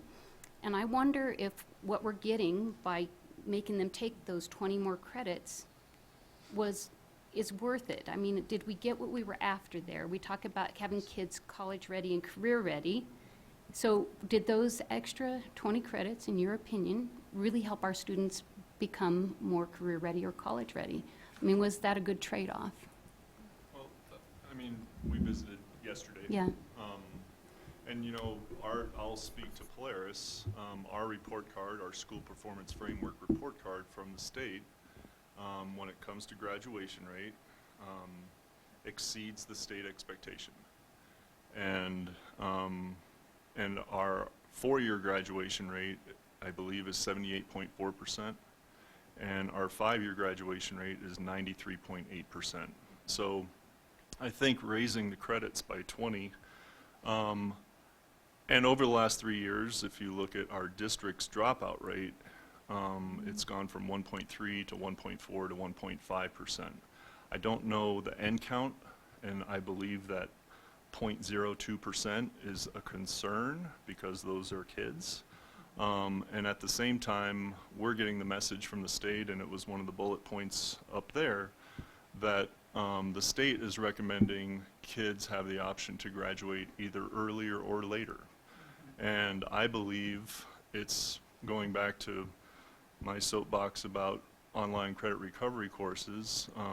I think it's more important personally to have a kid graduate who is showing college and career readiness as opposed to a kid that's graduating in 4 years on time. So I also think sometimes the on-time graduation rate might be more influenced by the 4 years of English, 3 math, 3 social studies, 3 English. Another, going back to your question, how do we compare to other districts? The other districts require a certain amount of years of math, but they all topped out. Some were undefined, but they all topped out at geometry. So they required Algebra 1 and geometry. We are undefined, but because of our path, our kids take Algebra 1, geometry. They can take discrete math with statistics, which are 2 5-credit courses to get their 10 credits, or they can take Algebra 2. So I think, did we get what we were asking for? If we were asking for kids to be college and career ready, and they're taking 5 years, my guess would say yes. If we're getting what we're asking for kids graduating on time, I would say no. I would add to that the students that were on the bubble were hindered more. And so I would say no, we didn't get what we wanted because the college-ready kids were going to do that anyway. And an interesting, if you really look at the data, Rocky had a requirement of 240 credits when the district was at 220. just based on the 4x4 block. But the dip didn't take effect at Rocky until these 240 took effect. So it wasn't the number 240, it was what was in the number, I believe, of the 240 that caused the impact, because our graduation rate was staying where it had been at our 240. It was the uniqueness of these 240, I think, that impacted the schools. And yes, the ICAP, I think, is a great way to communicate as well. And it puts a little bit more on the teachers to, and us to communicate with students and not just counselors, so I agree with that statement. So if you could just circle back around and say, so I just heard a couple people say that, yes, the 240, what's in the 240 has affected our grad rate. And so why the reluctance to change that? Or are you proposing to change To that? lower the bar? That, I think that would be the perception. We want to get back to a higher graduation on-time rate, so we're going to require less. I think there's some fear, you know, about the perception of doing that. And I think that personally, you know, I'm not going to speak for anybody else, but I deal with a very high at-risk population, and it's not, to me, it's not just the 240 or the requirements. It's what's going on in society and what's going on in the world, and we also put ninth graders in high schools, and we used to have this entry gate. You had to have 40 credits to become a 10th grader. And if you didn't have 40 credits, you got to do summer school, and you had a requirement. There was a bar that you had to jump, and that 40 credits had to include ninth grade English, because none of us high schools staffed ninth grade English. It was 10th grade through 11th and 12th. So summer school had 160 students in ninth grade English, and there was these things. I don't remember seeing kids come into 10th grade, you know, with less than 40 credits. Now I see students at the end of 9th grade, they're just disengaging because it's not fitting for them, or their life's in chaos to have 5 credits by the end of 9th grade. So there's many things, and just to pinpoint, in my brain, just to pinpoint that we moved from 220 to 240, and that's what caused it, is I think we're leaving out a lot of, if we did a root cause, if we wanted to sit and, you know, I had a question a minute ago about, you know, the board wants to provide input on this number, and I hope we're doing that right now in a work session, and we can just, I'd just like to push these tables closer together and, you know, let's get it on here, let's have some conversations, you know, that kind of thinking. But to me, we've got, and I'll go back, and some people, Roberts, get off the marijuana thing, but we've got some issues with our kids right now. We happen to have at Centennial an intervention where we're trying to support students, and we do get a UA out of them. I have 69 UAs already this school year, and we have seen, what? Urinalysis. To find out how much THC is in their system, because we've done enough studying at our school to find out if there's a certain level that moods, motivation, rational thinking, and decision making are negatively affected. Well, if that's negatively affected, we're not going to do our job, and neither is the student. So we're trying to get their minds cleared up so that they can accept learning. And we used to have this average UA of around 400, 500, and the numbers doesn't mean much to you. It's at 700 now. I've seen 11 UAs this school year of over 1,000, and the scientists and the geneticists are making waxes that's 95% THC. It's a big deal, and I'm not accepting drugs and alcohol on our campus, and the kids know Mike's going to push on that, and yeah, we can do it differently. But there's many things. The mental health issues in our city are increasing, and the support for that. The students are bringing in horrific life stories. I had some students use and steal a car and smash it into a tree and come back, and I need to get a CMS test out of him. welcome back, get over there and take your test. You know, I hope he doesn't opt out. But, you know, I think we're talking about this 15 to 20% of the students that, somebody said something about Stanford a little while ago. That guy knows he's going to Stanford, and his parents are on board, and they're going to help guide him. And I don't think we're talking about the guys heading to Stanford in this graduation requirement change. I think we're talking about that same 15 to 20% of the students that school doesn't fit for them. If their triangle's going into a circle or a square going into a round hole, it just, school doesn't fit. And we're trying to find that. I don't know if it's a magic potion. I don't know if it's the right thing. Kathy's got kids that are climbing up on a roof, pounding nails and screwing roofing nails in and getting geometry credit for figuring out if this thing's going to square up and the door's going to be able to close. They're engaging. And so there's a lot of root cause to this thing, and I appreciate the opportunity just from the standpoint of being out in the trenches and seeing what these horrific stories that people are coming in with. To me, that's the ones that we're trying to identify, whether they're going to college or not. Mike says that's going to be decided. Those guys are going to make it, and they're going to take Algebra 2 and Calculus and that kind of stuff because their family is driven towards that. I don't know if I made any sense. Sorry. The only reluctance I've heard is to lower the 240. I haven't heard any reluctance about changing things, and Heather was being nice. I was the one that said, why don't you do 240 and let them take whatever they want? And that really gives some flexibility. But I haven't heard reluctance there. I think in education we get beat up enough, and to say we couldn't hit a bar so we lowered it, I take a lot more pride in what I do than to engage that. Rob? Yeah, I have two things. One is to respond to what Mike was talking about a little bit, and it gets back to a little bit of what Dr. Smyser was saying earlier with regard to concern about students making choices when they don't understand all the consequences of them. So while I acknowledge all the important things you're saying about kids on the bubble or kids who are struggling and how we need to meet their needs, I wouldn't so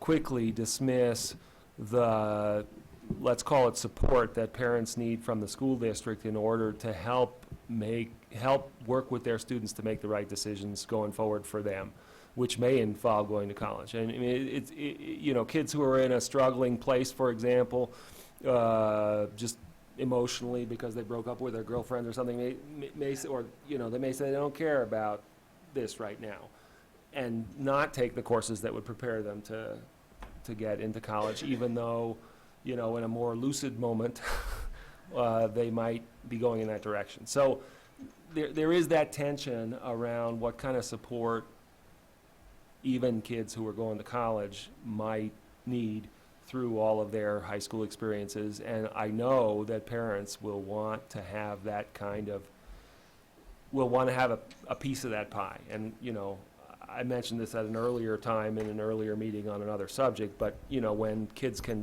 sort of change courses and whatever without without even their parents being notified about what's going on, that doesn't sit very well and so that there have to be processes in place in addition to requirements and whatnot. So, but that's not real. So, I appreciate your willingness to listen to that. I think though that the real thing I wanted to get to was, we talk about career ready, we talk about college ready. What about citizenship ready? And citizenship, both in the sort of state, you know, national sense and in the global sense.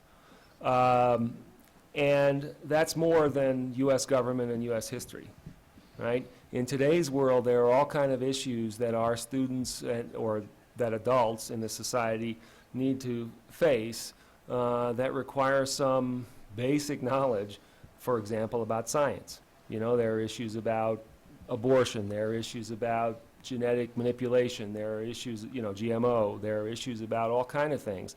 And you need, in my view anyway, you need to have some fundamental understanding of science, and just as an example, right, in order to be able to participate effectively in national dialogues about those things and be able to make critical judgments about whether a particular candidate is blowing smoke or is actually saying something that makes sense from a scientific point of view. Again, using that as an example. So where in your thinking has that sort of broader sense of citizenship and ability to be an effective, and for that matter, humanities, we talked about humanities courses.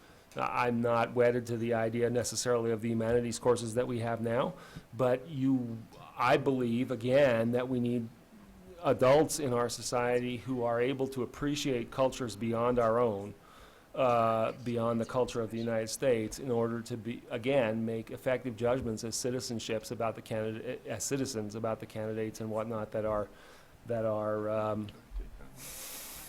peanut gallery that face them, right? It's just very important, and by the way, it might also help with their career too, to be able to have those kind of perspectives. So anyway, what do y'all think about any of that?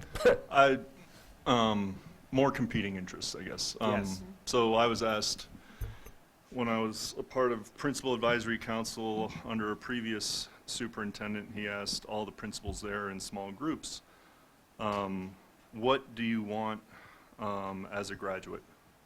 And my answer, and it's true to this day, is I want an informed citizenry for the health of our democracy. I want them to vote because they are well informed, not because they grew up watching Hannity or Maddow. And then later on in this protocol, he asked what gets in the way of developing citizenship. And I said, oftentimes it's achievement. And he said, help me understand that. And I explained again, when I was a counselor, go into register kids in English class, and the English department saying, why is it always English? Why is it always 10th grade English? I need that 50 minutes. Please don't take my kid. That has nothing to do with citizenship. But getting kids out of the building, doing community service, when a teacher and 50% of their evaluation is based off test scores, could be considered a risk for them to develop a citizen, because they might not get the test scores. Now, we've got some really good test scores at Polaris, and our kids get out of the building 30 to 40 days a year. So it is possible, but it's a risk that not a lot of people are willing to take. So there's competing interests about giving these kids rich opportunities, but for many teachers, many administrators, many schools, many districts, it's a risk to take that leap because they're not so certain that it can help them reap the rewards of how we're measured. And that is a competing interest that is difficult to manage, and it's also difficult to free the teachers up the time to do that or to do competency-based education. There's another competing interest that I would like to speak to too about informing parents. I believe parents are an integral part of their kids' education at the K-12 level, and as they get older, as it speaks to the 5 dimensions of teaching and learning that we use, and the district ends of preparing kids for a career in college readiness. Within the 5 Ds, you will notice kids take ownership of the learning. The locus of control is with the students. Students manage their behaviors. And I want parents to be included. And at the same time, there's competing interests, because you can listen to any college across the United States and professors getting phone calls from parents because they're used to being that involved, and kids have to sign a piece of paper when they go to college giving their parents the right to have access to their grades. So sometimes I would venture to say that if there is too much parent involvement, those kids might not be post-secondary or career ready. So there's a balance and competing interest there too. And it's a balance that we're all trying to find on a daily basis. And some parents say you never communicate enough, and some parents say, leave me the bleep alone, you communicate too much. And yeah, we just got an email a couple weeks ago about a parent saying that. Yeah, a lot of competing interests, and no easy answers. Well, thank you guys very much. And unless we have other pressing questions, I'm suggesting that even our board is not used to staying up for meetings this late anymore. I know you guys all get to school incredibly early because for some reasons our high schools start really early in the morning. I've not heard a good explanation for that, but we won't go there right now. Does anybody have anything pressing that they want to ask right now, or should we wait till they come back? Thank you guys for staying this late. We truly appreciate it. We do have 2 more agenda items. I promise the last one will be quick, and I bet Dave can run through his slideshow pretty quickly for us on the next agenda item. Oh, if he's still awake. Okay, so thank you guys so much for coming. I think it was really enlightening, and we really appreciated all you had to share with us. Thanks so much. So that brings us to 6.2, preliminary budget, fiscal year 2016-17. And you know what? We do have a pretty good board, and I know we all read the packet in advance, so we've all looked at the slides, and it's late. So I'm sure people will ask questions if they have them. So feel free to give us the important stuff. Great. Thank you. Thank you. My name's Dave Montoy, Executive Director for the School District, and tonight I'm talking about the preliminary budget for the coming school year, the 16-17 school year. Is this on? Yeah, okay. Couldn't hear myself echoing. So tonight we're going to talk about the preliminary budget, and it's a good time to really remind the board what phase we're at in the budget process. This is the preliminary budget. I often call it the draft budget, and it's created using preliminary budget assumptions. So tonight, what I'm going to do is talk to you about some of those key assumptions that we're using in the budget, because this is when we're formalizing those. We've been talking a lot about what we're projecting and what we're thinking. This is where we're really putting them down onto paper and saying, here's what the budget looks like given the assumptions we've been working with. Given that it's a draft, it will continue to be revised. So I've got until we've got some big things happening. Negotiations is happening on Friday. That'll add some more information to the budget. So understand this is constantly being revised up until it's submitted to the board in May, on May 24th, where it does become proposed. The board is not asked to take action at that time, and then it is represented to the board in June, typically with not many adjustments, but if there are adjustments, we can do those for final adoption before we begin the next fiscal year. So let's talk about some of the key assumptions, and I know we've heard these multiple times, so I will run through them quickly, and we'll have time to go back through it if people have questions. The inflation rate is one of the key drivers in our budget assumptions, and it's one of the key drivers in the School Finance Act. That and the one below, the number of kids that you multiply that against. So if the inflation rate is 1.2%, we are projecting 1.5% student growth. What I've got displayed here and what I talk about in budget terms is funded pupils. So our budget is based on 28,349.1 funded pupils. But when we really convert that into an enrolled number, it's actually above 29,000. So I know we've been talking a lot about 29,000 enrolled. So I just want to remind the board that when we talk budget, we're talking funded. The biggest differential in there is that the state only funds kindergarten at 58%, not 100%. So that's where you get those 0.1s, 0.2s, is multiplying it by 58%. School Finance Act is currently in the legislature. Right now, we're not hearing that it's going to change much. So right now, it contemplates funding for inflation and student growth, holds the negative factor at the 831, which was the reduced rate after the supplemental process earlier this legislative session. It does not include the increase that the governor had proposed back in November of $55 million. So that's, I guess, a little bit of reluctant good news here that it didn't ratchet up another $55 million as they were proposing, and it does fund inflation and growth. For us, that represents about an increase of about $111 per kid. And the projected numbers that we're getting from CDE, from their runs right now, are setting that per pupil amount for Poudre School District at just below $7,050, some change there. I won't belabor this chart. I like to do this during the preliminary budget because it does show how the negative factor, how we grew into it. You can see that it really started back in probably 2010 is when it really started. Some of it was 2009. And you can see that it ratcheted up and hit its peak in 2014. in that it has regressed a little bit, but we've by no stretch of the imagination done away with the negative factor.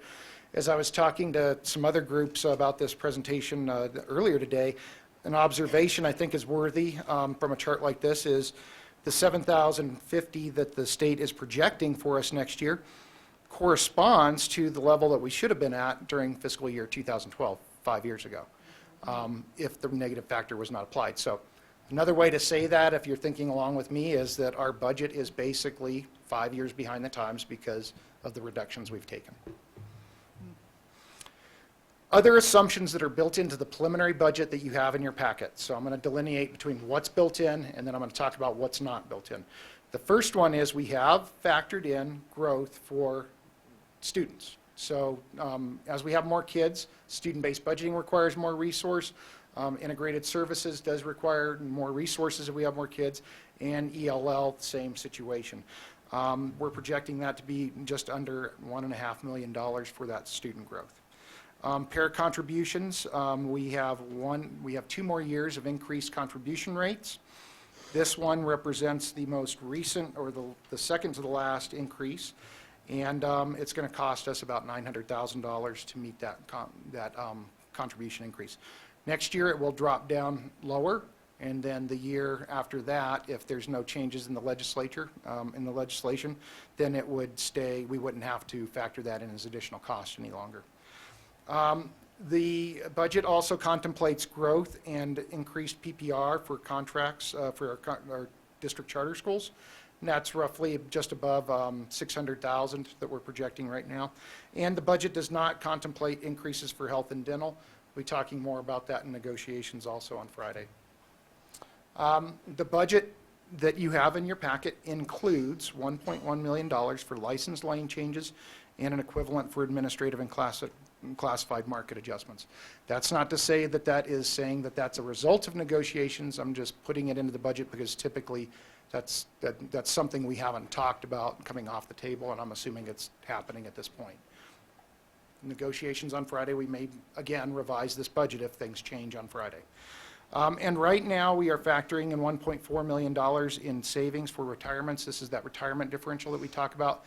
Older veteran employees leave at a higher salary, replace them with newer, low-cost employees. That's the cycle of, say it's the cycle of life, but it's the cycle of retirements for licensed staff. Might be the cycle of life, too. Other things that are contemplated and included in this preliminary draft budget is the restoration of reserves. I've talked a lot about this, and I've talked to just about every committee in the district to make sure that everybody's okay with this idea. Benefits Committee talked in depth about this, and we've talked in negotiations and budget advisory and tactical leadership, and I'm sure there's other committees that I'm missing. So right now the budget does contemplate moving forward with that, and I'm planning on moving forward with that. And what that means is that we would basically turn off contributions for employees for the months of April through June. That will reduce cost in general fund by about $4.5 million. That's a benefit that we're not paying to the employee self-insurance fund.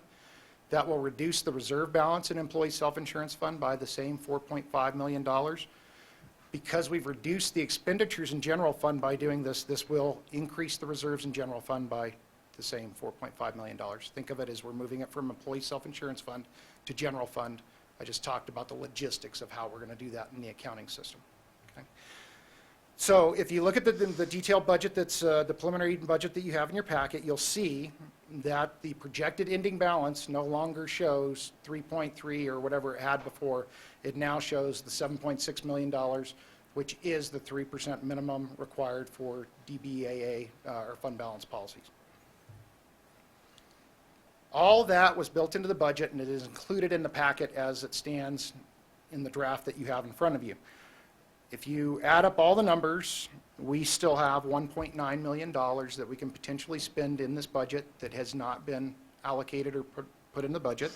So that's what we've been working with, and in fact, that's the projection we've been using for a couple months now. So I was hoping that we could ratchet that up a little bit. I will continue to work on that during the revision to the proposed budget, but right now I'm not comfortable moving off the $1.9 million that's available to spend. There are a number of requests that have come through tactical leadership. So now we have 1.9 million to spend. Now I'm moving into things that are not built into the budget. So they're not incorporated into the budget. They're ideas that are sitting outside the budget, and they may get incorporated into the budget as we bring it forward in May. The first one is tactical leadership had reviewed a number of recommendations coming from departments. I will tell you that the list that tactical leadership reviewed was whittled down significantly in cabinet.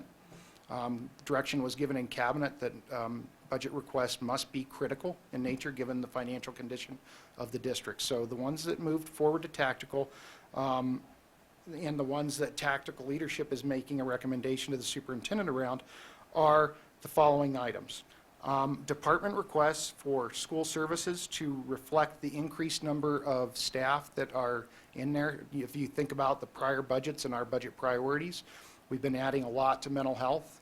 Some things that this is where that department, where they land in that department. One of the things we did not do is we added that staff is we did not provide operating resources to support that staff in their work. So that was an item that came forward as a budget request, and it seemed legitimate and critical. We do not want our mental health people working in the district without a cell phone. I mean, when I'm talking about a $16,000 increase for these operating budgets, that's what we're talking about, is the mental health people need cell phones. That's why it's considered critical. Okay? ELA department is similar, but a little bit different.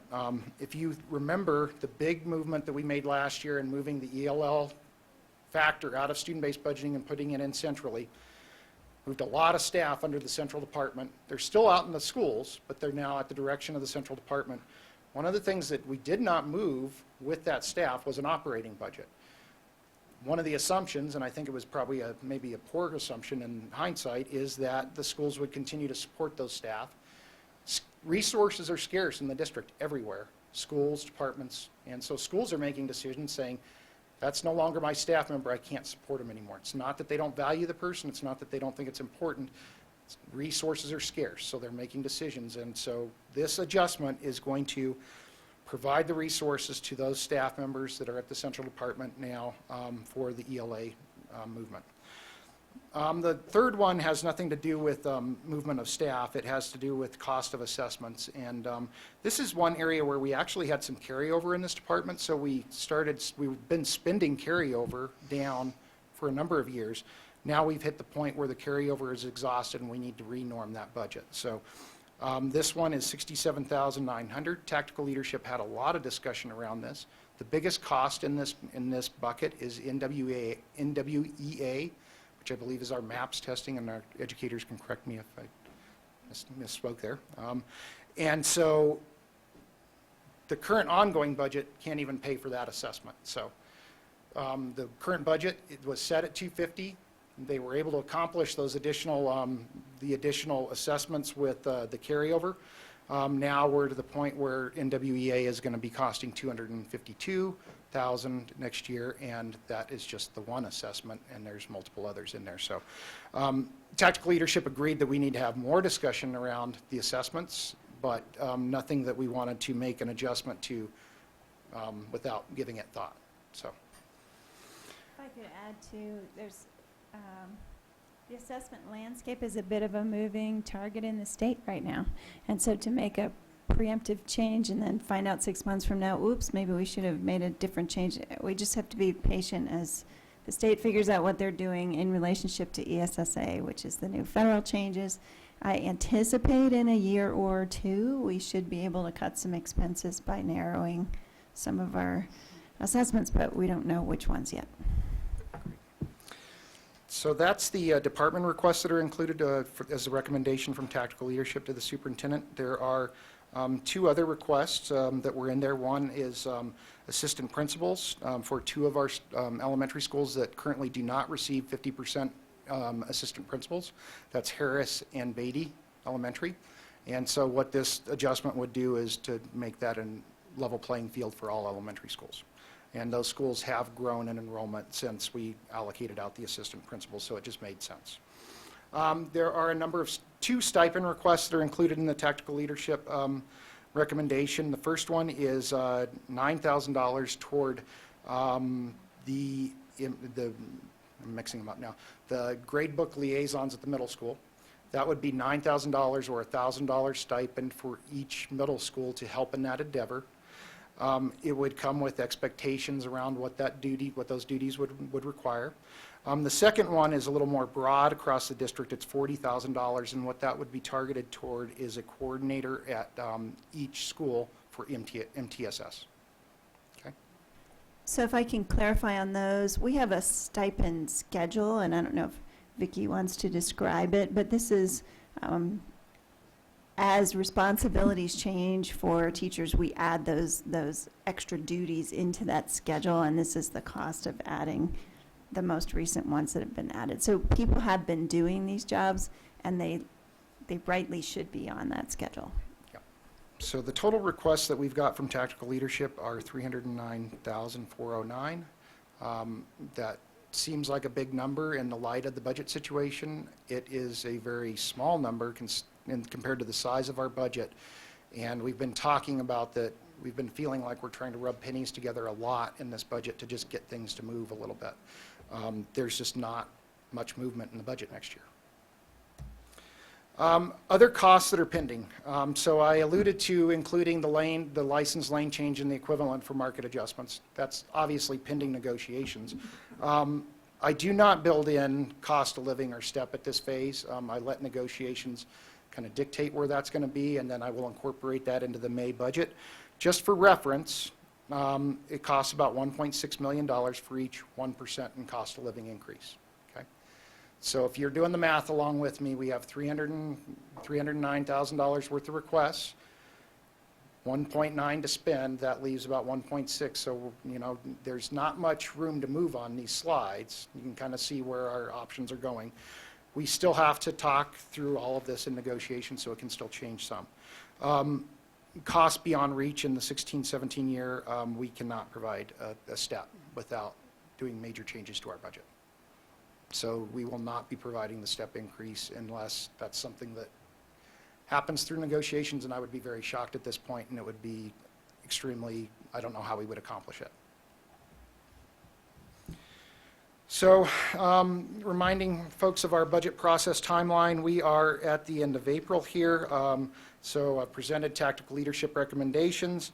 Budget Advisory Committee has been meeting on a regular basis. We have one more meeting scheduled in May, and we'll see how much change there is in the budget. I think some folks are interested in coming in, talking about what we're going to be doing next year, getting a jump start for the next budget cycle, so that would be good.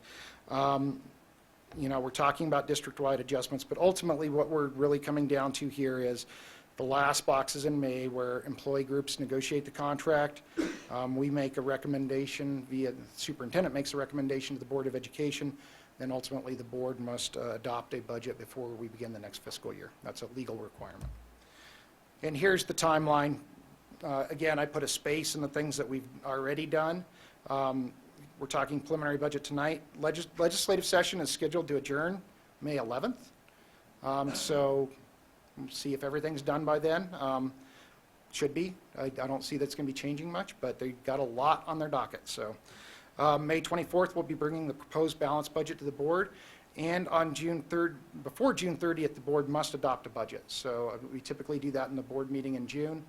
There was 1 year where that did not happen. I don't think negotiations was completed, and we actually had to have a special session to adopt the budget. Not anticipating that this year, but just awareness that you have to adopt the budget before we begin the next fiscal year. Other questions, I know that board members sent me a couple questions. One of the things that I alluded to in the presentation and in the documentation is that we will be rolling out our new budget format at the end of May in the proposed format. So we've been talking a little bit about that along the way. I will try to get a draft, at least of what that'll look like based on the preliminary budget that's in your packet, maybe through an update.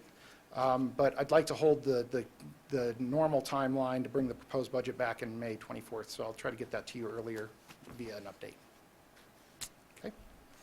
With that, I take questions. Thank you very much, Dave. We appreciate you hanging in there late with us. Who has questions for Dave? You have done such a stellar job of presenting it. We are all out of questions. Thank you so much, sir. Thank you. Really appreciate you making our budgets balanced. Thanks, Hey, Mark. somebody's got to do it. Okay, thank you. That brings us to 6.3, legislative discussion. Our legislative subcommittee met again this afternoon before the board meeting, and I'd say really the point we're at now is we've taken positions, or we have a little bit of follow-up work left to do, but we've taken positions on most of the legislation that we have an interest in between now and the 11, 12 days left in the legislative session. And really the best thing I think we can do now is track what is going on in the legislature day by day, so that we can send to our representatives or the Senate or House Education Committee and say, wait a minute, here's our position on this, please consider this, and tell them how we want them to vote. And so that's kind of where we are. So it's really, this is the part of the legislative session where all of our work that we've done up to now comes into play, because we're able to be prepared to do the advocacy. So thank you all who participated in that. I'll get a copy of the current legislative spreadsheet out to everybody probably tomorrow when I catch up with all of the I don't know how many emails we received in the last couple days, but it's when I catch up on all those emails tomorrow, I will also make sure I send that out to you. So if there's anything else anybody needs, let me know. So does anybody else want to talk about anything legislative? Carolyn.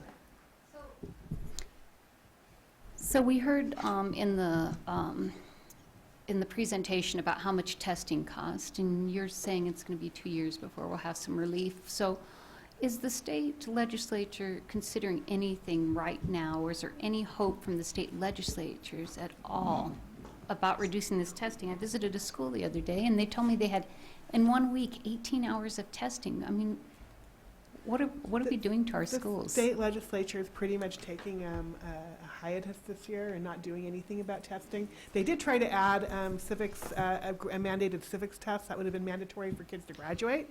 And yesterday in the Senate, I think it was, they turned down the getting rid of 9th grade testing. So they're just not really doing anything this year because they're waiting to see how ESSA pans out. So what we've been told is that next year, they may be doing some stuff. And my suggestion to our board is that we decide what we would like to see next year, because really May and June, we need to start setting up what should be our legislative agenda and preparing CASB resolutions for next year. And I would recommend that when we get ready to do that, that we get teacher input and that we get principal input about that, because they're the people who are most see the effects, right? They're the ones who know. They're the ones who could give us some really good guidance. I hope that we're going to get a lot of feedback from them. Okay, well, we will do our best to do that. If people have ideas on how we'd like to reach out, let me know, or let Sandra know. What else do we got? Anybody else? Nate? I'd just like to thank staff again for all the work, and shout out to Mr. Crabb for beating his head against the wall on this resolution and the long-range plan.